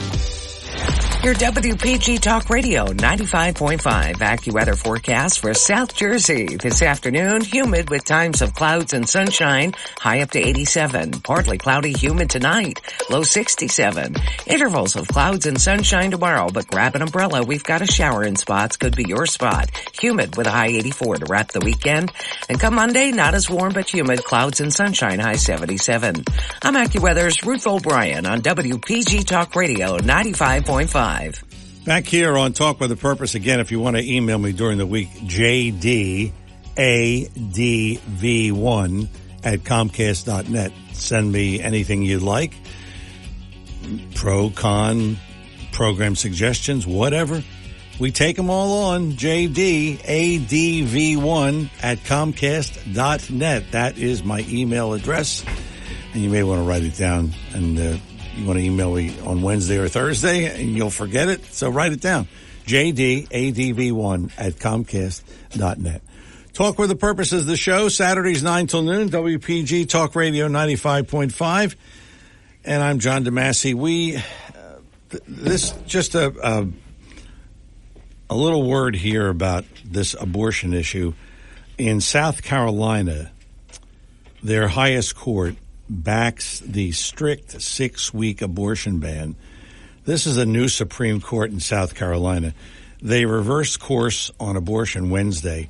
The new court, which of course is made up of all men, upheld the ban on abortion after about 6 weeks of pregnancy. So, writing for the new majority, Justice John Kittredge wrote the 2023 law that infringes on a woman's right of privacy and bodily autonomy, but said that the legislature reasonably determined that this time around that those interests don't outweigh the interest of the unborn child to live. So 6-week abortion ban in South Carolina, which, okay for that, but again, you know, the Democrats are going to have a field day. Oh, South Carolina, you can't get an abortion, you know, and make this an issue when there are many, many other issues to me that are far more important in this upcoming election, like inflation and everything else. And Joe's going to talk about real estate in his hour, but I heard a disturbing thing. The average price, are you ready for this? The average price of a home, $406,000. Are you kidding me? What is that, a mansion in Longport? No. No. It's like a regular old house. $406,000. Craig in Northfield. Craig, good morning. Welcome back. What are you surprised about there, John? We discussed that last week. I know we did, yeah. Did we not? Yeah, but it's just, I still find it unbelievable. $406,000? No, that's actually, I think it's actually $437,000 is the actual average from what I heard. Yeah. But that's why in California, that's why they need the 60-year mortgage. Yes, that's right. Remember we discussed that that's last right. week? Yes. Okay, yeah. So what should shock you? Yeah. That's unbelievable. But so for Bob, he said that that Republican Party ran that debate. I think Fox ran the debate a little bit too, don't you? Yes. Well, it was on Fox, so yeah, they would have control. They would have some level of control. Because yes. Weren't they the ones that said that they couldn't have any Donald Trump surrogates there? Carrie Lake. Yes. Right. Yes. Not allowed. Taylor Greene. Yeah. Not allowed. Yeah. Matt Gaetz, not allowed to be there for him, in the way that he was. So what do you think is going on there? We're talking about 3 top Republicans. Would you say they're not 3 top Republicans? Yeah. Okay, I mean, national news and everything like that. So, yeah, I have to say that, that was a bad thing for Fox to do. And Bob, the reason I didn't remember Osami, whatever his name is Ramaswamy. Say that 3 times real fast, Greg. I'm not going to say that because you know why? It's a non-starter. Yeah. Because like they said, they were vying for vice president, in my opinion. Yeah. And I don't think there's a selection for Donald Trump in that category. Yeah. Okay. Now, so Bob, I didn't watch the debate. I taped it, but it's that low on the totem pole in my life that I haven't seen it yet. And, the one thing that I wanted to talk about, which, became a problem, and we talked about that, they came on about that January 6th. Did you notice and hear that all the documentation for that January 6th committee has been destroyed? Oh, I didn't know that. I'll say it again. I didn't know that. Destroyed. No, so now, cover up. What did Hillary Clinton do with her emails? She destroyed them, right? That's right. That's right. So it's the Democratic way. But if Donald Trump did that, could you imagine? It would be indictment number 5. I want to say this last thing, John, because I think this is very important. And I want to say that I'm so sorry for the people in Hawaii.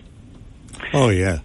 Okay, and that hasn't been really mentioned here. So I want to talk about land equity, water equity, okay, and what occurred over there, in my opinion, okay, was actually genocide. That's a harsh word to say. But, you know, the people that didn't ignore the blockades on the highways, they found safety. Yeah. Okay, so now when there's a fire, John, and you need water for let's say your apartment complex, okay, and the fire department says, well, you don't have enough water equity to put out that douse the building hell. Now, how do you get water equity? Do you know? I haven't, you know. That to me is really baffling. I mean, yeah, how do you? I never heard of that. But you're hearing it now from these people over there in Hawaii as they burnt to death. And just so people understand how sad this is, a little boy burned to death, hugging his dog in his house. Jeez. And that's how his parents found him. So that's not a gruesome thing, that somebody could allow that to happen and then not give people access, not give them an alarm, and then not give them the tool. The most important tool to put out that fire is water. Yeah. All right. So yeah, there's already been a lawsuit, by the way. You think forget the lawsuit. Yeah. This is about a land grab. That's my opinion, John. I'm going to leave you with that because, see, there's a lot of things in this country that are going on that you've never seen before. Would you agree with that? Yes, I agree. Kind of strange, right? Yes, it is. Okay, all right. That's all I'm going to leave you with. Thanks for the call, Craig. John in Ocean City. John, good morning. Welcome back. Yes, this is my third call in, and it's not and the last two gentlemen that called was Craig and Bob, and I want to respond to what they said, but then talk about what I wanted to talk. I won't take a long time, but anyway, regarding the Maui fires, Lahaina, steel frames of cars melted into puddles of goo.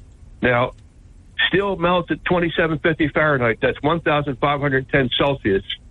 Forest fires at their hottest, brush fires at their hottest, wildfires at their hottest, grass fires, that supposedly was a grass fire, they burn at 800 degrees Celsius. That's 1,472 degrees. So there's no way that brush fires melted car steel frames. Aluminum body, the auto body, the aluminum auto body, yeah, sure, but not the steel frame.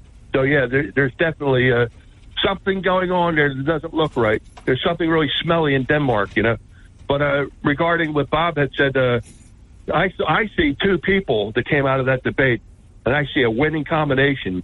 Ron DeSantis, who is a doer, a provable doer, and that upstart Vivek Ramaswamy is his running mate for 2024 and 2028. And we'll have Vivek Ramaswamy. Why not? He's a man of color. He's a very intelligent guy. He loves America.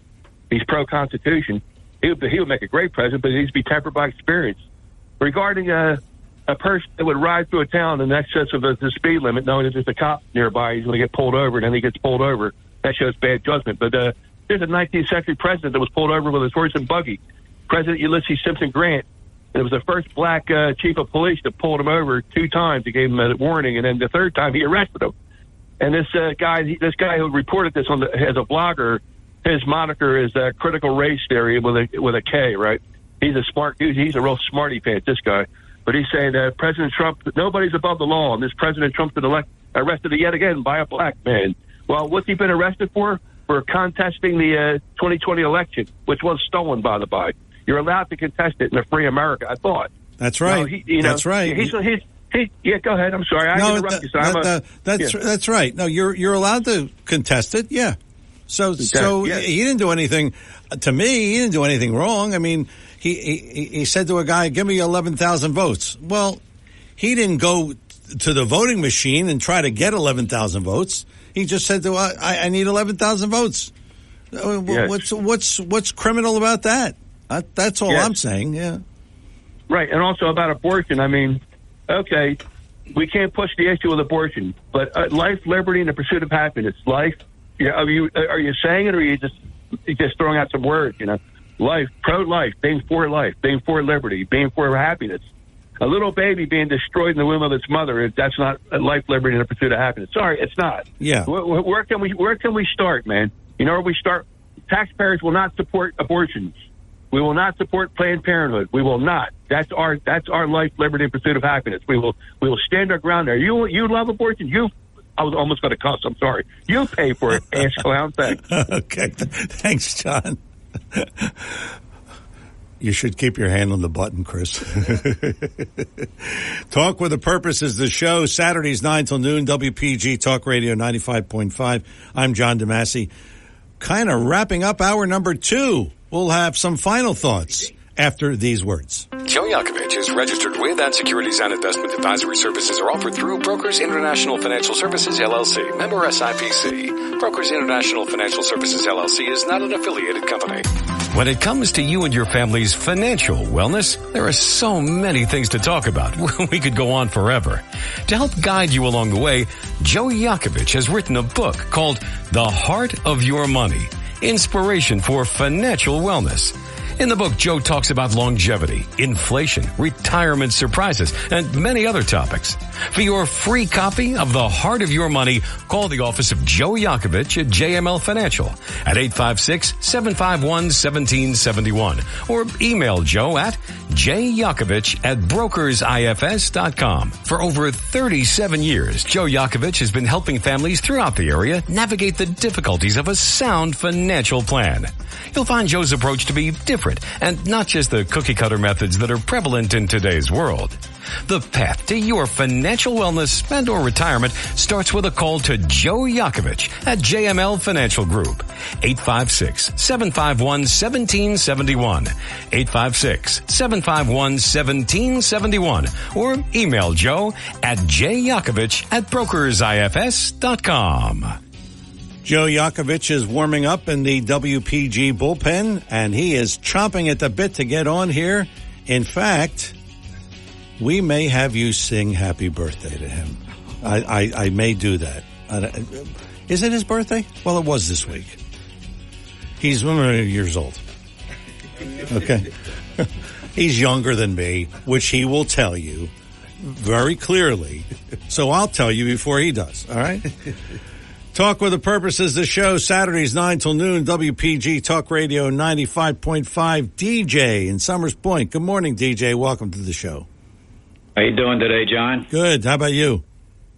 I'm great. Don't have to defend myself. No, not today. I'm feeling good, buddy. Feeling great. That's good. And this is my first call. On the debate, I'll be honest, I didn't watch it. There was the greatest episodes of Green Acres on Channel 2 that night. Yeah. Oh, yeah. And I love Ava Gabor. Oh, so do I. So do I.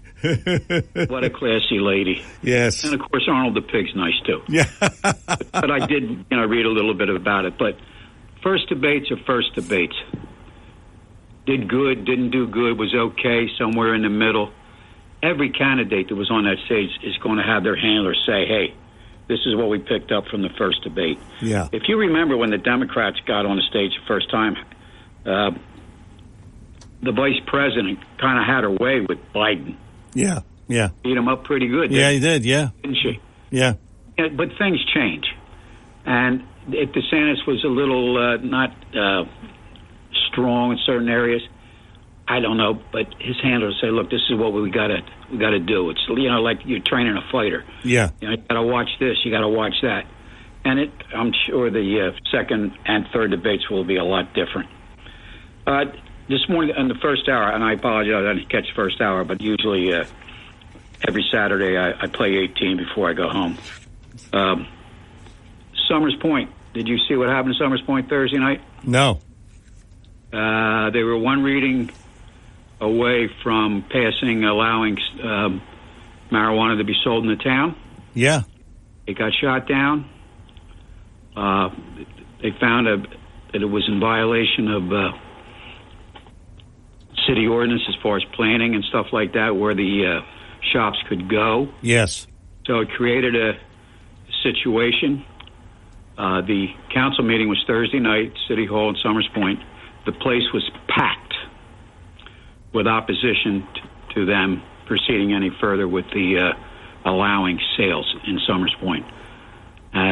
So it was basically done away with, put on the back shelf, so to speak. And I will say this, and I don't go to many city council meetings. City council conducted themselves very politely. They weren't sarcastic. They just decided to basically let it die.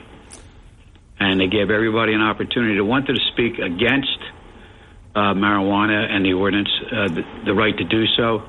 And so that's not coming up again anytime soon. Good. And you mentioned it 2 Saturdays ago, Ocean City. Yes. They're going to get their raise. Yeah, yeah, sure.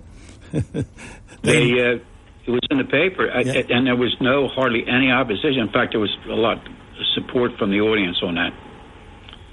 So the mayor's going to get his and the council people. Boy. So that's at. He needs the money, you know? I heard what you said about his wealth. It's not quite that, but you know, nobody in Ocean City is getting on the line for welfare. Yeah, you're right. And you can get it. Oh, by the way, you can get a property in Longport for $410,000. You can? What is it? A closet? But it's only a shed. Yeah. But it's a double wide shed. Yeah. Okay. Yeah, that's about what you get. DJ, thanks for the call. Sarah, you're on with Talk with a Purpose. Yes. Good morning. I hope all is well. Yes, it is. Thank you, Sarah. Thank you. I just wanted to say I think Trump should have went to the debate because it would show his platform more across to more people. I think if they did go to the debate, they would just have the ground rules. There cannot be any questions or anything relating to any charges, which are trumped up, no pun intended. They're overblown, and it's saying, well, you can't disagree with something that goes on in America. I used to believe all the diatribe and all that was said, but my eyes have opened, and I think that he is being persecuted to the fullest extreme, and this is a disgusting thing that's happened to him. People looking at the United States is probably saying, what kind of kangaroo system are we having here? Yes. And that email bandit Pecker, whatever his name is, no one is making me say this. No one is paying me to say this. I've wised up to truth because we are in a sad shape under Joe Biden, and he has done nothing. That's nothing. Right. And it's That's very right. distressing. This state, we have to make America great again. We have to. That's right. Or we're doomed. That's right. We're doomed. That's right. I agree with you, Sarah. Thanks for the call. Real quick, Ginny in Absecon. Ginny, good morning. Welcome. Hey, thanks. I believe Donald Trump won the debate, and he didn't even have to go. That's right. And I was very impressed with Vivek Ramaswamy. And DeSantis did better than I thought, but he still comes across as weak compared to Trump. Thank you. Okay, thanks, Jenny. Thanks for the call.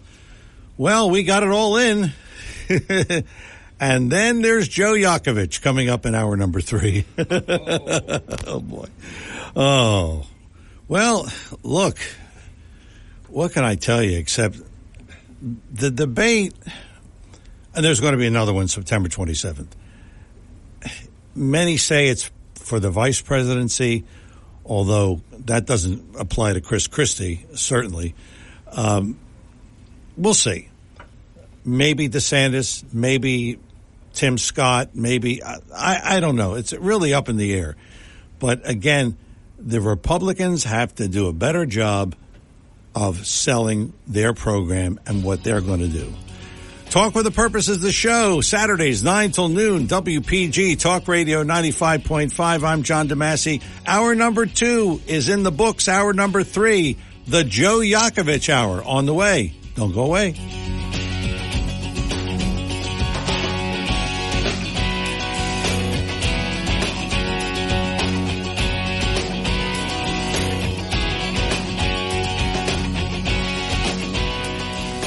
95.5 FM and 1450 AM WPGG Atlantic City. WENJ HD3 Millville, a Town Square Media station.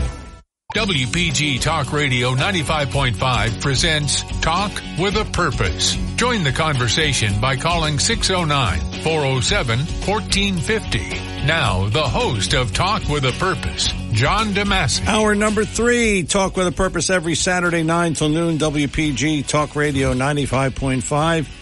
Hour number 3 is affectionately known as the Joe Yakovich Hour. I like that. It rhymes. Yeah. You know, I know that guy. Yeah.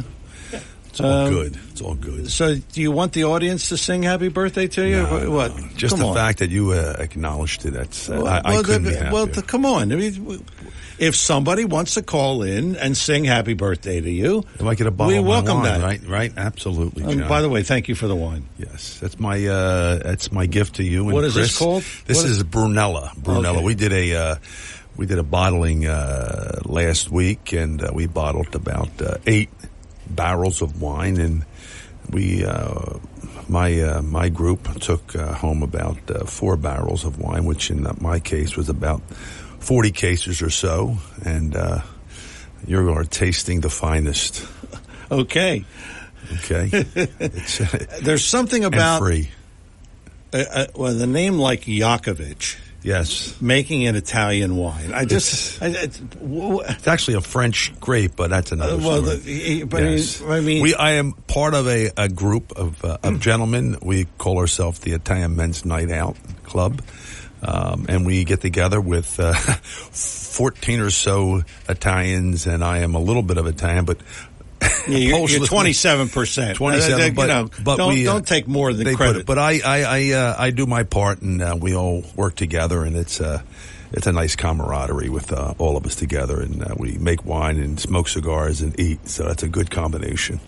You know. Sounds good. Well, anyway, hope you enjoyed your birthday. Yes, thank you, John. Thank you, Chris. I'm sure that everyone gave you many gifts. Yep. And you had thousands of happy birthdays on Facebook. I mean, you're just fun. It was fun. It was an enjoyable time. The time I spent, my family was in to visit me, and it was a lot of fun last week, and we enjoyed ourselves. So thank you very much for that. I was mentioning on my show, and I said that you're going to talk about this. Mm-hmm. The average sale of a home today is $430,000. Right. I mean, that is unbelievable. So, before we get started, what do you mean, or what does it mean? Home sales plunging and demand is vanishing? Is that what's going on, or what? Yeah, but when I meet people, John, in all walks of life, I'm having different conversations with them, and I read different informations from different sources. So I don't just look at the media news. I'm gathering information for my own practice and for people I can have a conversation with. And we're big believers of debt consolidation, debt-free retirement. I don't think everyone listening is in a position to, retire comfortably, outlive their income is a big concern of mine. And because of real estate being a major component and people trying to survive with even paying the rent today, it's gotten out of hand, and the real estate market has changed dramatically. It changes on a dime, and unfortunately, you've seen some significant increases in interest rates, and this is not going away. Powell's going to continue to hike this, to do whatever he can to lower inflation. And I say inflation, everybody talks about, John, and we talked about this even before it started to really occur and smack us in the face. I'll give you a prime example. I don't know where they come up with 4, 5, 6, whatever number they want to tag on there, excluding a bunch of things that we take, part of our daily life. But I was in, again, one of my favorite stores, the superstore, Walmart or Acme or whatever the store is. And I get this same boring, the most inexpensive body wash you can possibly buy. I mean, the cheapest. Yes. And the cheapest at the time I thought was pretty good. I get the stuff that smells a little kind of dainty for me. Yeah. And it's $1.99. And I've been buying it for $1.99, John. I can't even tell you when I can't remember when it wasn't $1.99. And I went in the other day.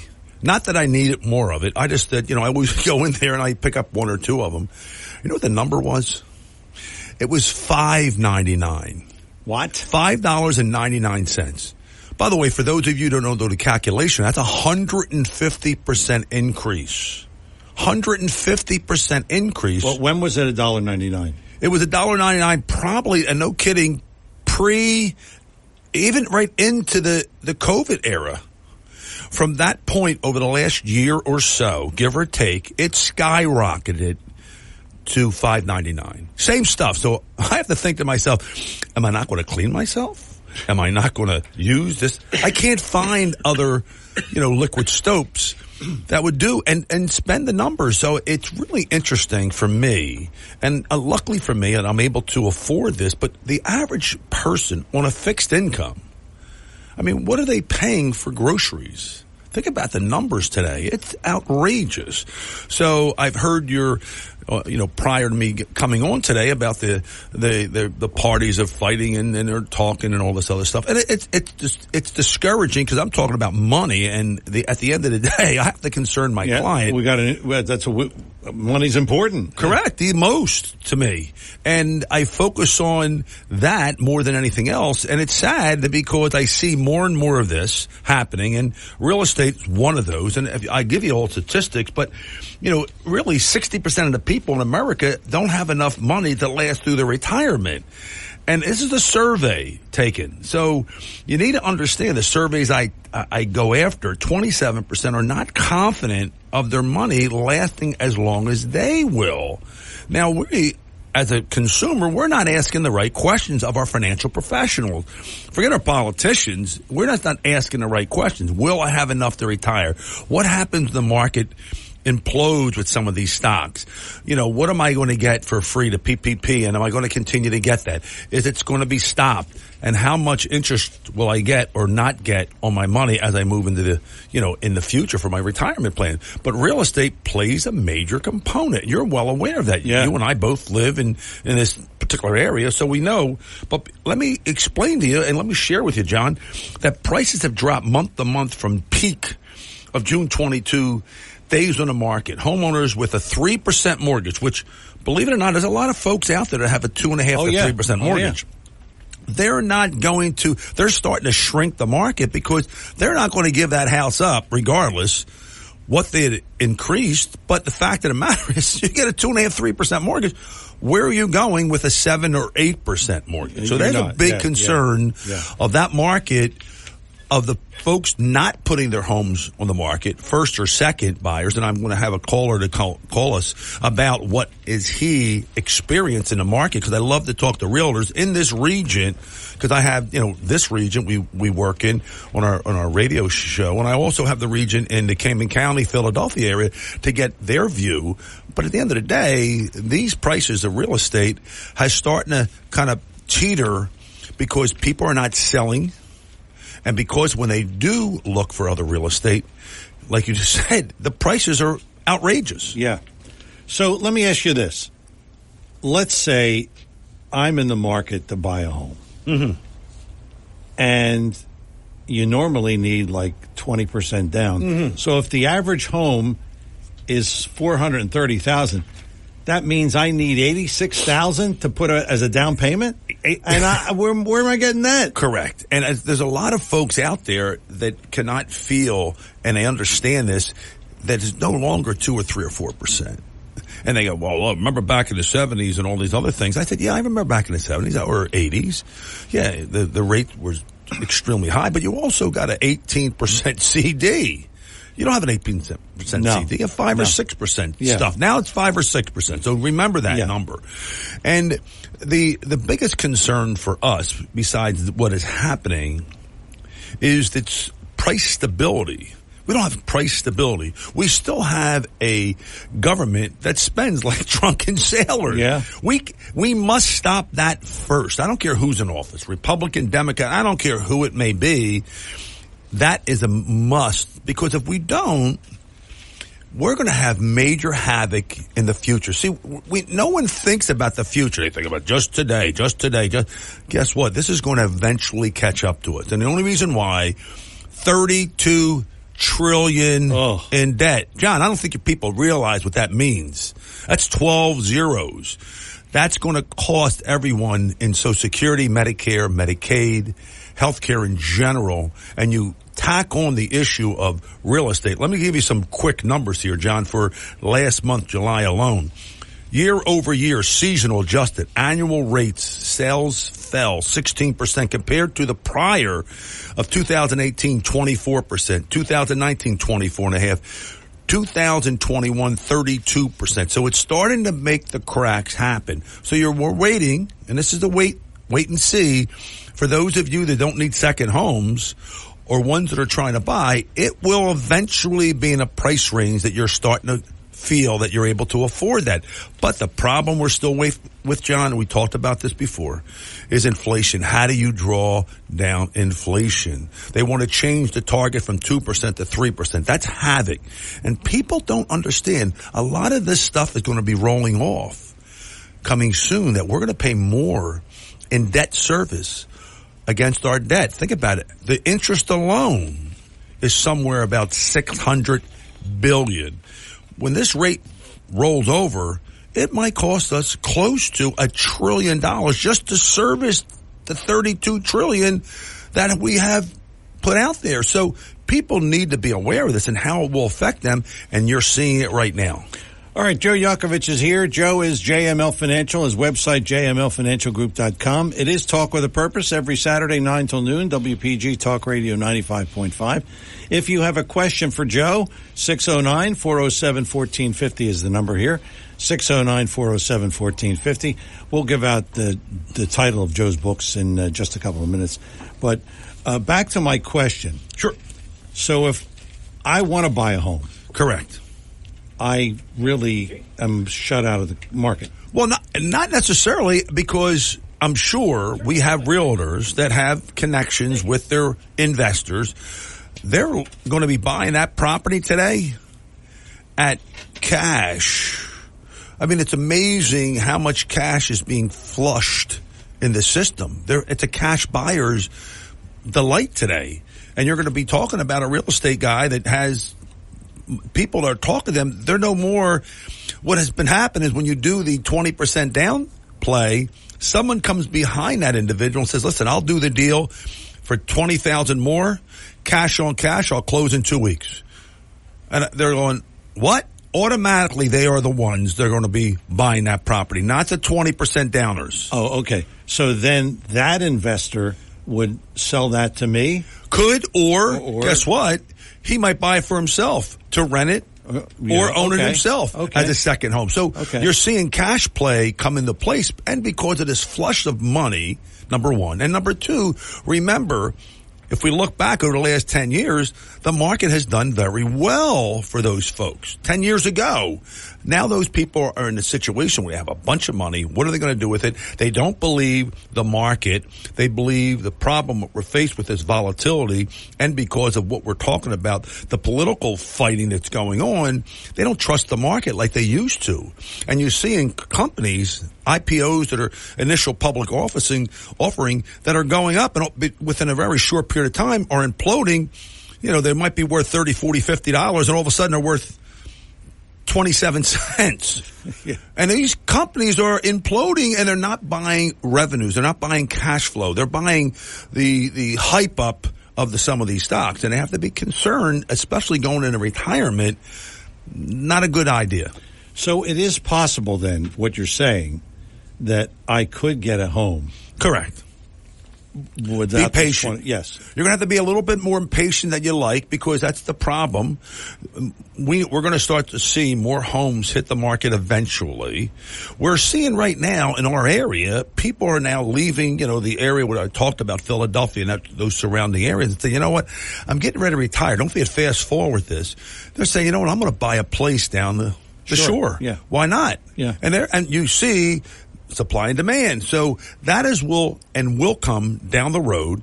But again, it's a waiting game, John. It's a patient game of wait. Go ahead. Greg in Absecon is on the line. And Greg, you're on with Joe Yakovich. You're on Talk with a Purpose. Hey, Greg. Mr. Massey, good morning. Mr. Yakovich, this is a fast question, and it's really off the wall. Has anybody ever sat down and figured out how many generations we've bought into already or borrowed into? Oh. That's a great question, Greg. We've been borrowing our eyeballs. I mean, this is going back about Clinton when it really took off. I mean, even right about the Ronald Reagan era, it wasn't pretty suppressed. But we have been promising folks, and I don't have to tell you, even the Bushes, they have run havoc with medical and so forth. We really have to get a handle on this. And a problem we're faced with, people don't want to just face it right up. This is going to implode to us. We're going to have to be forced to either cut something, increase something, because when the Trump tax cuts go away at the end of 2025, it's all out, what it used to be prior to that tax bracket. So I'm always talking to people about taxes and how do I incorporate taxes and how do I save you enough money doing some debt consolidation so you can afford a home. And you're not going to, have this big home and you've heard this 1,000 times, house rich and cash poor. And it's a concern of ours. We're starting to see and hope to see price stability, but you now see inflation and you're seeing a tight labor market. But again, it's like going back and watching a movie, the Looney Tune movie from the old, Looney Tunes. You remember those movies? Yeah. They used to fly all over the place. And I feel the same way with the market. It's so much uncertainty. You don't know what's going to happen. You don't know what to believe today. That never was the case 20 years ago. It wasn't. Now, what do you believe?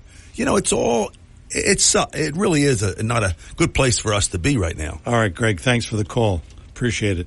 We are coming up on our first break of the hour here. It's Talk with a Purpose, Saturdays 9 till noon, WPG Talk Radio 95.5. I'm John DeMasi.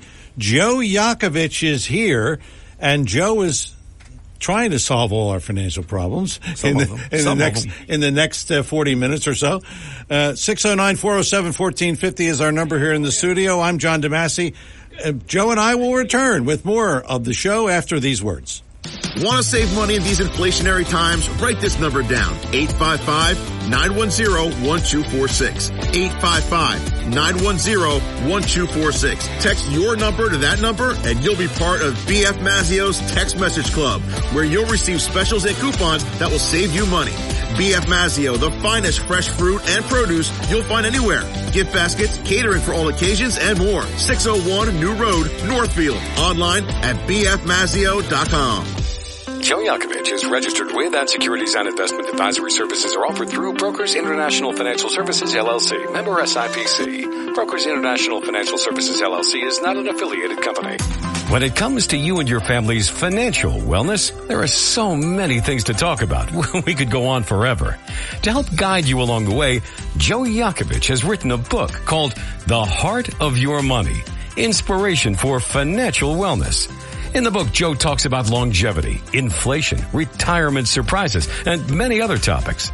For your free copy of The Heart of Your Money, call the office of Joe Yakovich at JML Financial at 856-751-1771 or email Joe at jyakovich@brokersifs.com. For over 37 years, Joe Yakovich has been helping families throughout the area navigate the difficulties of a sound financial plan.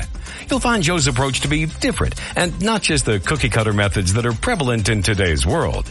The path to your financial wellness and or retirement starts with a call to Joe Yakovich at JML Financial Group.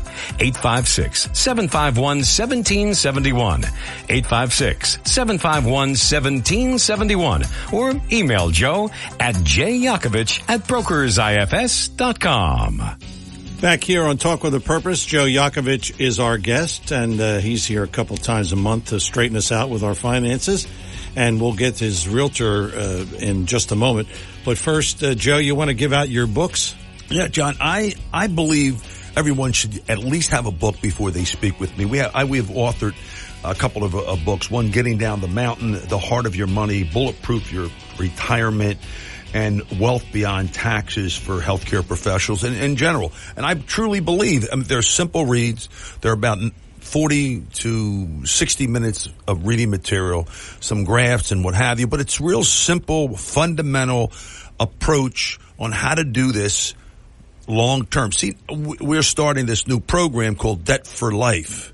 and debt-free for life. So we're using a strategy with what we talk to people about how to get out of debt faster. Now, this is a little bit different than Dave, but this is something where at the end of the duration, if somebody has 18, 19 years to pay off their debt, we can do it almost in 6 or 7 or 8 years. I mean, it's not a fly by hand. It's not any of this fancy stuff. It's just a systematic way using AI and digitally conversations with the client and with us together. So when one debt gets paid off, the next debt gets paid off. And it's a snowball effect. We call it snowballing your debt down. And what we found with people, it doesn't matter who they are, they could have credit cards, they can have student loans, they can have car payments, they can have mortgages. And I'm doing a program for a bunch of the real estate agencies, and it's finding out that, you know what, a lot of people are in debt, which it's not a proud thing to, stand up and say, oh, I'm in a lot of debt. They'll talk about, I have money or do this, I'm doing a market, but you never had anybody that would, come out and say, oh yeah, I got a ton of debt. Not a good thing. So if we can get that off the table, more people can pay their debt down, save more money. And if that's the case, buy more real estate. That would be another idea. So we're gun-ho with this, and we're using our books to be able to educate people. So for those of you that are listening, by all means, call in the show and ask for one of our books, and we'd be more than happy to send it out to you. So that number is 609-407-1450. If you want to call in, just ask for the books. Chris will take your name and number, and then Joe's office will contact you and mail out the books. Okay? You got it. It's that simple. We have a guest on the line, and Joe, you're very familiar with this gentleman, Al Casanova is here, and he is a realtor. And Al, welcome to the show. Welcome, Al. Hey, John, Joe, how are you guys? Actually, Joe and I went to dinner last night. You mentioned the debt-free concept, and him and I are going to have lunch next week to really explore that. That's something I think everybody should definitely look into. But so I didn't hear the first part of your show, unfortunately. Have you guys been talking about real estate, or do you have any questions about real estate? I'll make it easy for you, because we were having this conversation, and I was not necessarily shocked, but you and I had a conversation about cash buyers and investors reacting to all this, and having the market kind of neutralized because of the folks that have low mortgage rates, and people are trying to go into the market, either second homes or primary homes. Where are you finding, because it's a kind of a clash, it's kind of a standoff here where the market's at, and you're not seeing some of that in your marketplace. So I want to hopefully share with us what you're seeing. You're on ground level. You're right in the weeds with what's going on locally. So share with the audience, if you could, Al, what you see that's happening in the marketplace in this region.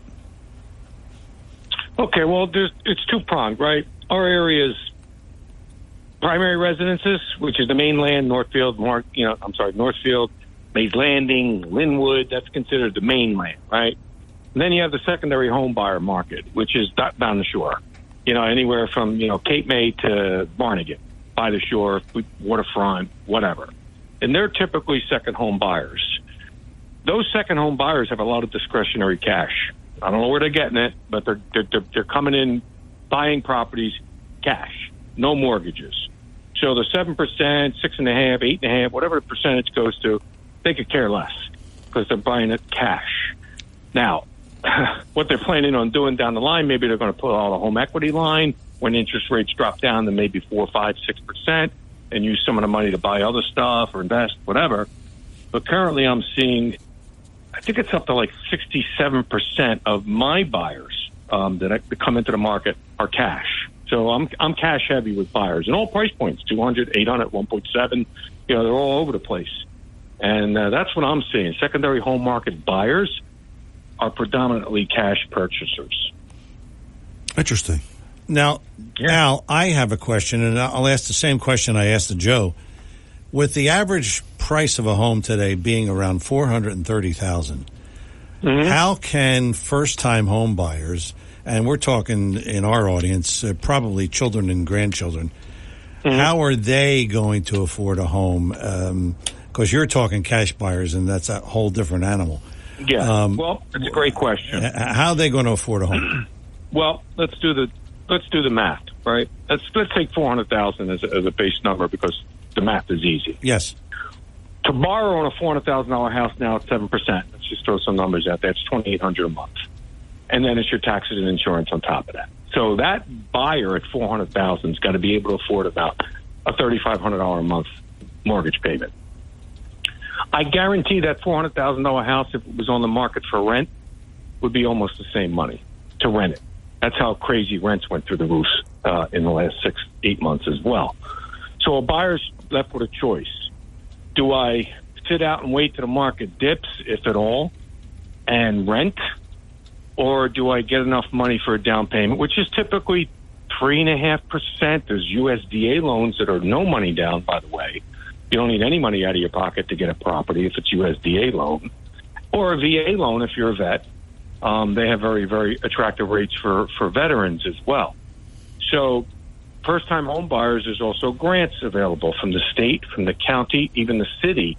Some cities, like Atlantic City specifically, has their own grant program on top of a state program that will give buyers up to $10,000 in grant money to go towards their down payment or, closing costs, whatever. So that's a way that a first-time home buyer can take advantage of what's out there available to them, is to use those programs to help them purchase a property. And let's say that some of it's $10,000, $20,000. That's enough. Yeah. With 5% down and then, some closing costs, whatever. You could actually walk into a house with those home grants with basically your, couple grand, $3,000, $4,000. That's it. Yes. So that's how it's affordable for first-time home buyers. The state and feds actually offer first-time home buyer grants that help them. And we've done it. We just did another one 2 weeks ago. Okay. We got somebody into a house with a home grant. So they're out there. Okay. So it is possible then. I just wanted to make sure that it's possible to buy a home. Yeah. Okay. Right. Now, give your it's challenging but possible. Yes. Okay. Now, give everybody your call numbers, please. Sure. 609-338-9588. That's 609-338-9588.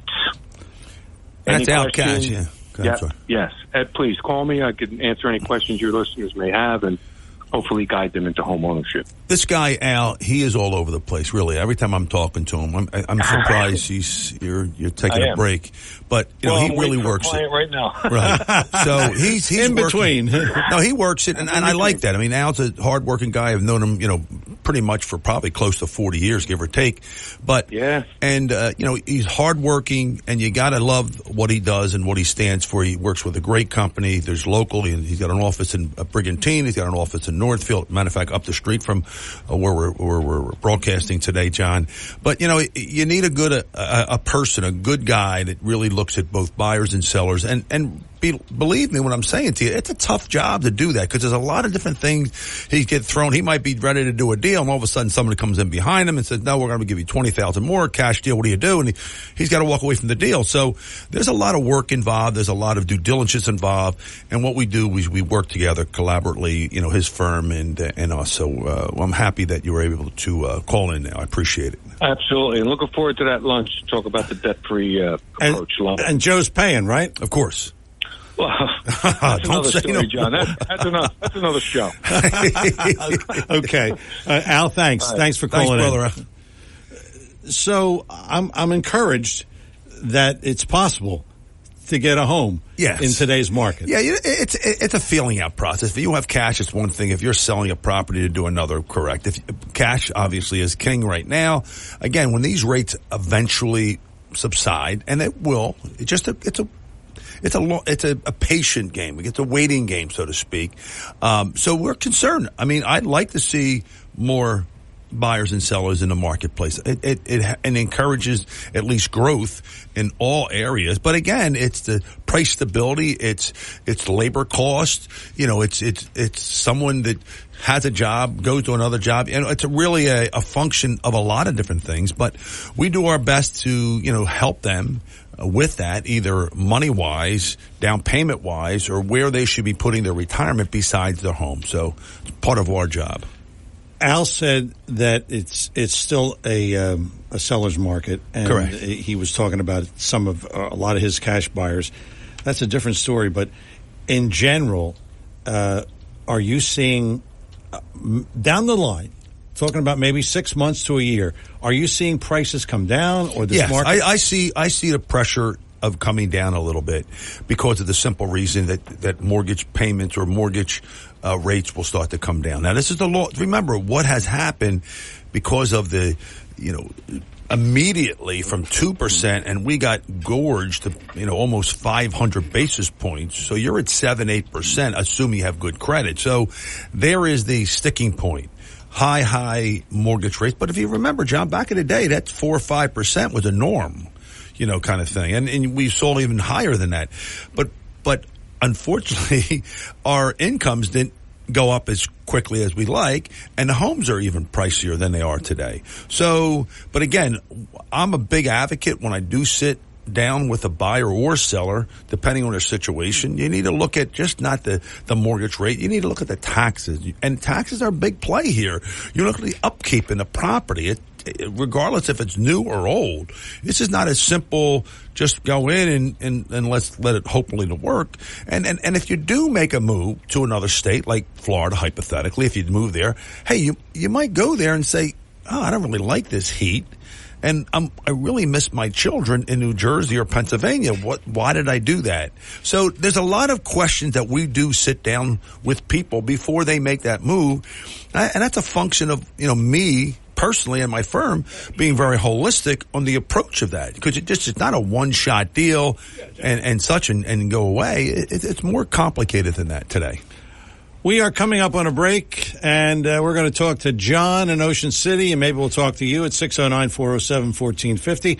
Joe Yakovich is here. Joe is JML Financial, his website, jmlfinancialgroup.com, and he is giving us some sound financial advice, and will continue to do that after these words. If you're interested in driving one of the finest automobiles on the market today, then you'll want to check out all of the fabulous new and pre-owned Lexus at Lexus of Atlantic City. Lexus of Atlantic City, 3169 Fire Road in EHT. Driving a Lexus is like no other vehicle on the market. Test drive one for yourself at Lexus of Atlantic City.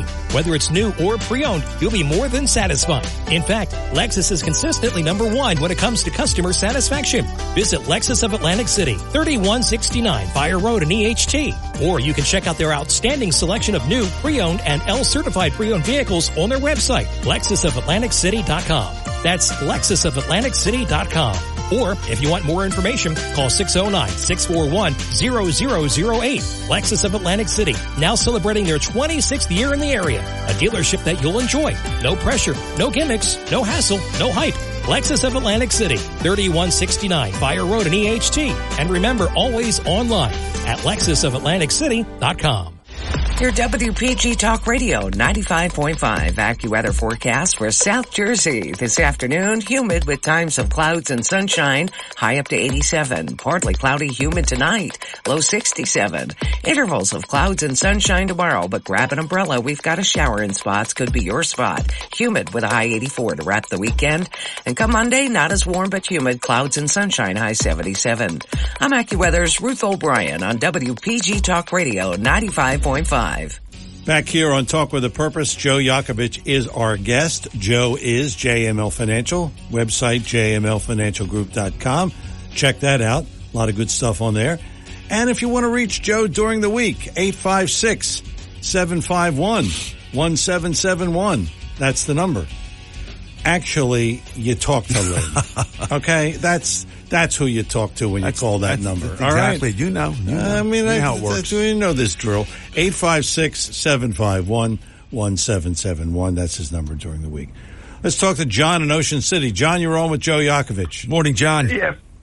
First of all, happy belated birthday, Wyman. I don't know. Yes, that's good enough. Yes, sir. Okay. Cool. Great. I'm reading here, of the $31.4 trillion that we owe in national debt, fiscal national debt, about $24.5 trillion, or 78%, was debt held by public, representing cash borrowed from domestic or foreign investors. Okay, how about we just tell them no, we ain't paying it? We'll declare jubilee. Say our debt's been canceled. We ain't paying. We'll practice good old fashioned non-cooperative civil disobedience. No. I mean, come on, man. I like Come that. on, man. I thought about that, John, many times. Believe me, when I say that to you, I'm not paying you. What are you going to do about it? You know, it's like, so I get that. What do you do? That's the. I want to ask you though. Sure. I'll take my answer off the air. How do you feel about investing, and how would you encourage a person to invest? Thanks. You know, John, there's a lot of reasons. I mean, what you said is a lot of areas we go. I mean, right now we have a high prices. They're really relative earnings that are, even the S&P 500, it's about 20 right now in terms of price to earnings ratio. I mean, we need to position ourselves right now. We're a little concerned because of the bullish in the market, but we're seeing a pullback in this market. So it will be a time to do your due diligence to look at individual companies that to buy. I mean, so just don't just buy them for the sake of, because it's been propped up by some, celebrity. Really look at the earnings on the companies. And what we see, we're seeing some potential opportunities moving forward in the next 2 to 4 months to 5 months, because the jury's still out of what's going to happen in, obviously 2024. But, people, there are two type of people, John, and you're can relate to one of them. You have the first type of person. These are the people that have made money. They're the ones that have money. And their biggest concern, believe it or not, before we get to the estate plan, is that they have money, and what they're focusing for themselves is not to lose that money. And then the other type of folks you have is these are the people that want money. And they want how the people in the beginning that have money, how did they do it? So for me, when I'm teaching or talking, giving information to people, I'm dealing with both sides of the coin. I'm dealing with people that have money and made money and how they did it, and people that want to know how those people did it. Sometimes it's called discipline. It's a tough word. It's a tough word. Yes, Think about it. Yes, I was raised different than most. I got spanked if necessary. That's like absurd today. So in the financial world, it's the same way. You need to be disciplined, and you need to look at a number of things, especially inflation, especially with taxes, and especially now because of the uncertainty in the marketplace. That's a real big problem for most people. All right, 609-407-1450 if you have a question for Joe. 609-407-1450.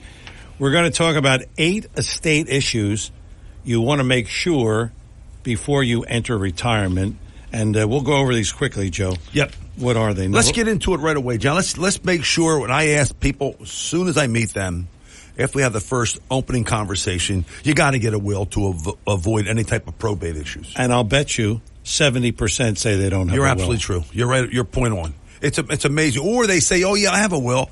One hasn't been updated. I said, "Well, first of all, they look at me and say, well, when my daughter was 3 or 4." I go, "How old is she now?" 37. She's 35. So you can see they're a little low in the game, a little slow in the game. So that's the first thing, especially not a big problem in New Jersey with probate, but you want to make sure everything you own, touch, that your name is on it, it's subject to probate in New Jersey. Okay, number 2? Number 2, protecting your assets against something that nobody wants to talk about. The long-term care, which is doable. Long-term care, John, I mean, think about it. It costs in this particular area, I don't care who you are, male or female, you're talking anywhere between $10,000 and $15,000. So a month, a right? month, yes, sir. A month. Whoa. My apology. Yes, Whoa. a month. And that's for only one person, John. So what happens to the next spouse? So if you're married and the husband, which in the marriage, most of the time, the husbands are the first ones that have this problem.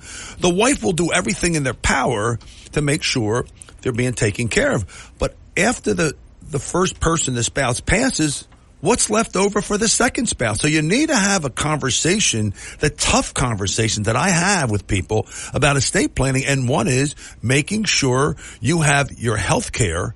And it doesn't necessarily mean long-term care, but I need to understand, or they need to understand, what the cost will be and could be for their family, unless they have an extra $300,000 to spit into that thing. And that is a big concern of ours also. Okay. Estate planning. What is that? The biggest thing, John, when I deal with estate planning is a holistic approach. You need to have clients that have either looking at an estate planning attorney, an elder care attorney, a tax person, either a CPA or what have you, or someone like myself, part of that group. And remember, there's a 5-year look back. So I'm dealing with a case now where the woman, I've done some work with her 2 years ago. Well, guess what happened? She is now going into a facility. Guess what? That money, and she never did any estate planning. And I much as said a number of times, you need to have, or at least start this process to start the time on the 5-year look back. Because there is a 5-year look back. You can start to take some of your assets to either give away or put them into certain trusts, which we'll talk about, that would behoove you from the government and or the nursing home by taking it. So is she going to lose some of her money? Well, what's going to happen with her? Is it vulnerable to being lost? Yes, a portion that is vulnerable. A portion of the money has to be now basically spit out over a period of years.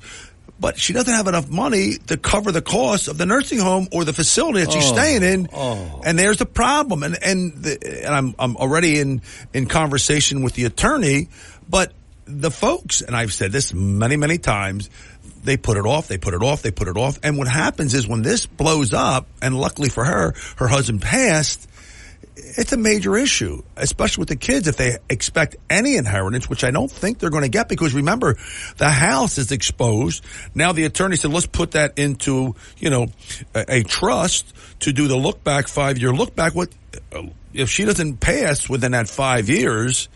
That money's drawn back into the estate. So again, it's a major issue. So you need to have those people in place helping and coordinating with everything that's taking place in their lives. Okay, what's your fourth issue dealing with estate planning? It's never too late to do damage control, John. Remember, one thing to note with long-term care, thinking a trust is good for you. Now, remember something. I don't want people just to leave here and go out and buy a trust. I'm not saying that.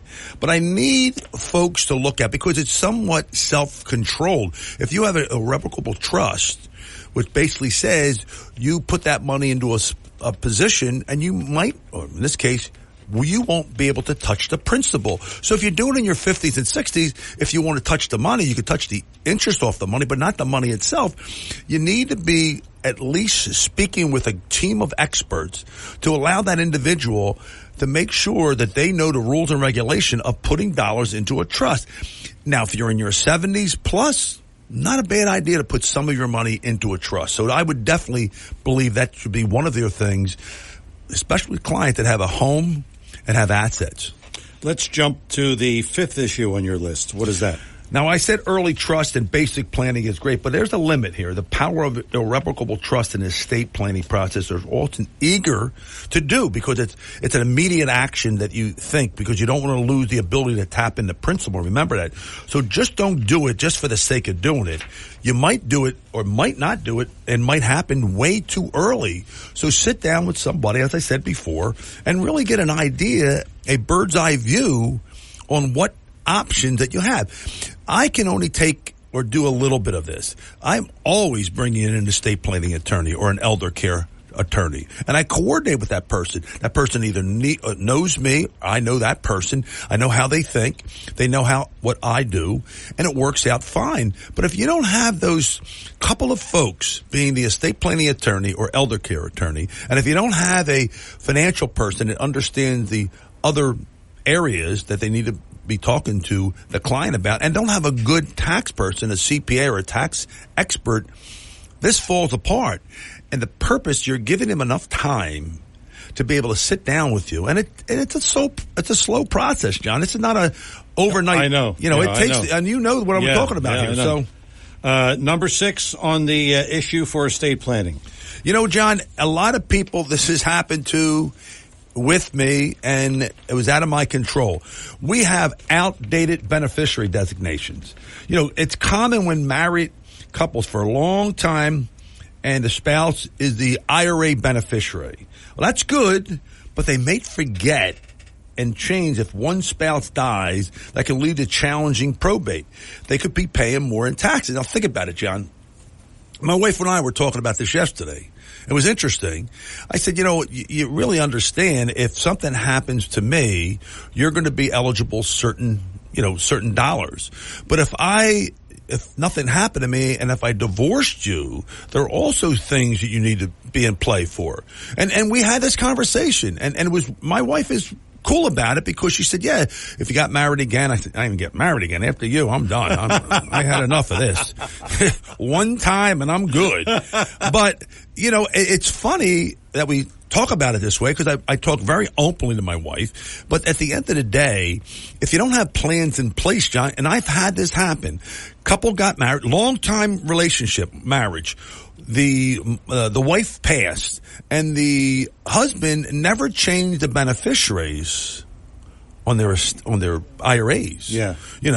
And what took place was he got married again and their two girls fought it in court that the father did not want to give any money to the kids.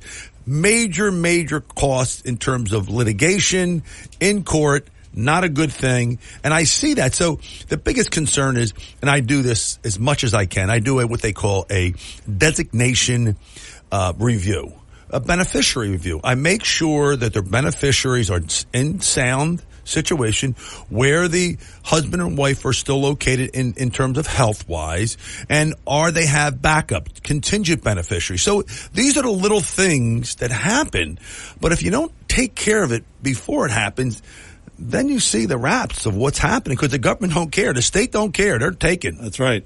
Litigation is expensive, right? Oh, Lord. And think about it, John. I was saying it the other day and just doing a little case just recently, I gave the beneficiaries and I said, what happens if you should pass because you're taking a trip now and you have two small children under the age of 15? If you make them a beneficiary, you need to have guardianship on that a part of your estate plan. What's guardianship? Just in case, who's going to take care of your two children with the money that, and this was a life insurance, the beneficiary, what they're going to get, and the two young folks are going to get the money. Well, I couldn't do that. I have to understand that the money has to come into a guardianship that would take care of the children. And there's a little bit of a planning process, and they don't think of it that way. Oh, I'm going to be fine. I'm going to make it. I hope you do too, forever. But my point is, you need to have documents, power of attorney, living will. These are the things that you need to sit down and ask the tough questions. And nobody wants to, John, nobody wants to talk about it. I know that. They put it off. And I do my best to get clients encouraged to ask the tough questions of me. And I actually encourage them that it's a necessity, because we don't want to think about it, but when it happens, they're like, and they're already thinking, and it's distressful. Yeah. I mean, really, it is. It's amazing to me. Okay, we have issues number 7 and 8, and we'll get to them after the break. Okay. Joe Yakovich is here.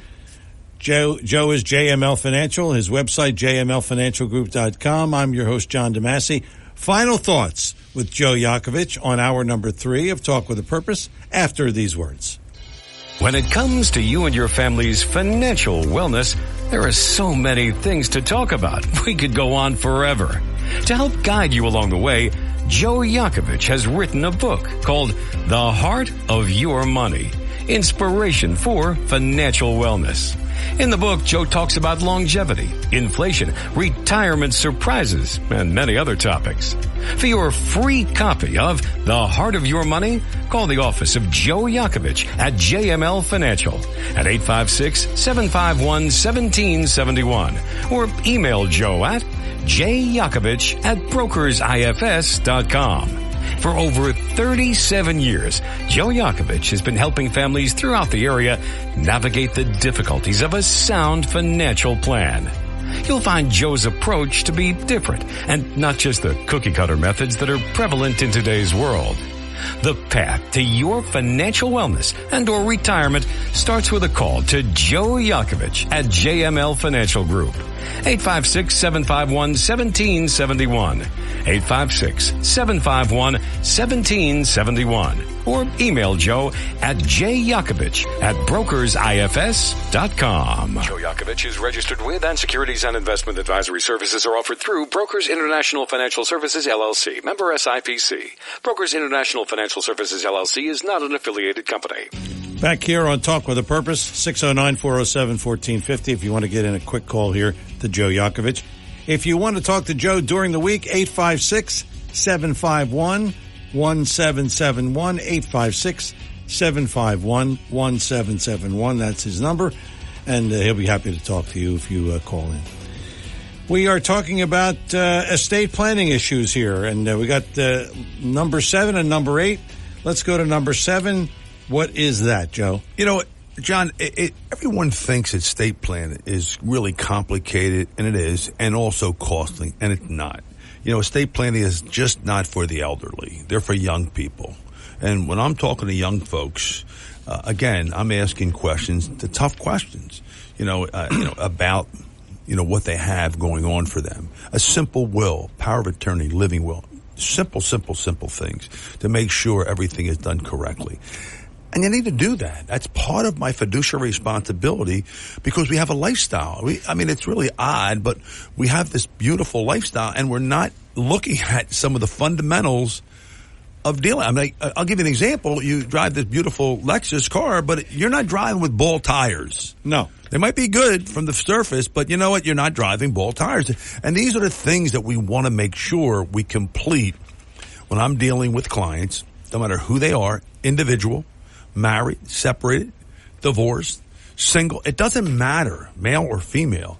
They need to have, just in case, if something happens to them, for instance, who handles their money? Who handles their directive of healthcare situations? These are tough questions.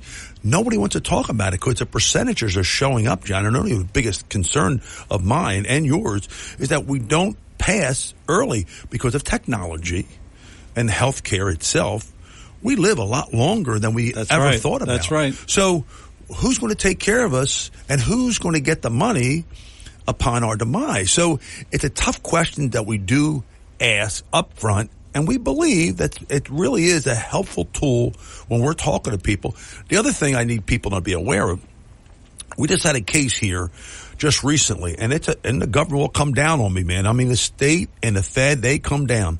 We had a woman doing her estate plan, doing some movement of money, just making sure that her income is going to last as long as she does. And she came to me and she said, I have a mother passed away. How long ago? And she said 3 years. And I was like, whoa, I hope it's under 3 years, because what happens is there's an RMD, required minimum distribution, that the mother was supposed to take and never took. Oh. And the settlement she passed was going on 3 years, and they never took the RMD. I'm trying to straighten it out my best I can, but I'm talking a nightmare. If you have any idea, and when you're dealing with state and Fed in terms of RMD planning, this is not a cakewalk. This is a tough job. Real quick, last estate planning issue. John, I do my best to wrap everything up, like I said. Will, probate issues are not as much as you might think, but making sure, even at a young age, you get a simple will, power of attorney, living will. These are the things, and it doesn't necessarily have to be with a big law firm. Need something simple to the point. Because remember, John, what we talk about every single day besides the estate plan is that people's lifestyle for income always focuses around lifestyle. But if you think about it, John, we pay close to 40% in taxes, all of us. And every type of tax. By the way, for all the taxes you pay on, even your chewing gum tax. And then we have a bunch of money we pay with debt. We save very little money because of that concept. When we talk to people, we try to put that together for them clearly. You have a busy September coming up. Yes, sir. I have a number of, you want to mention some of the Rowan, workshops? You're going to be at Rowan for a seminar on the 12th and the 14th? Correct. Rowan in Mount Laurel, New Jersey. And then Stockton on the 26th and the 28th. You got it. And you can register on our website. jmlfinancialgroup.com. Correct. And you have a podcast. Our podcast is going strong with my son and I. We talk about on our platform, Heart of Your Money podcast, which is the original show that we started with. But remember, now we're going hard and strong in the debt-free for life concept, because we're realizing too much debt. How do I get rid of it as fast as possible so people can save more money to do the things they want to do, especially going into retirement? I don't want someone that have a bunch of debt going into retirement. Not a good play.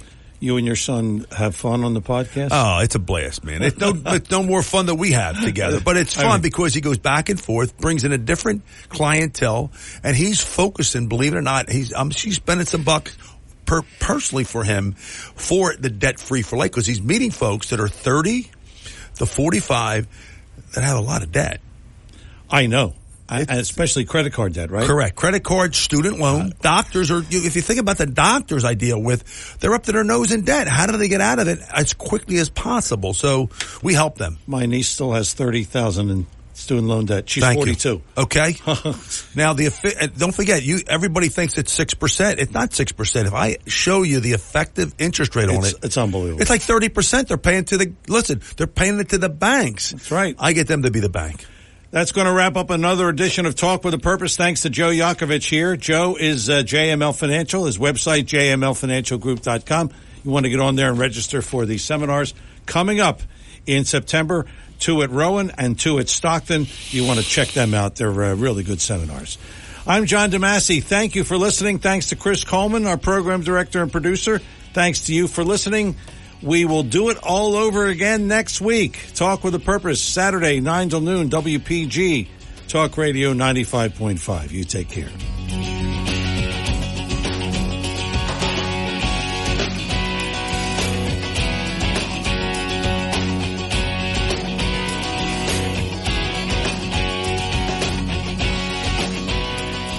The preceding program was paid for and presented by John DeMasi.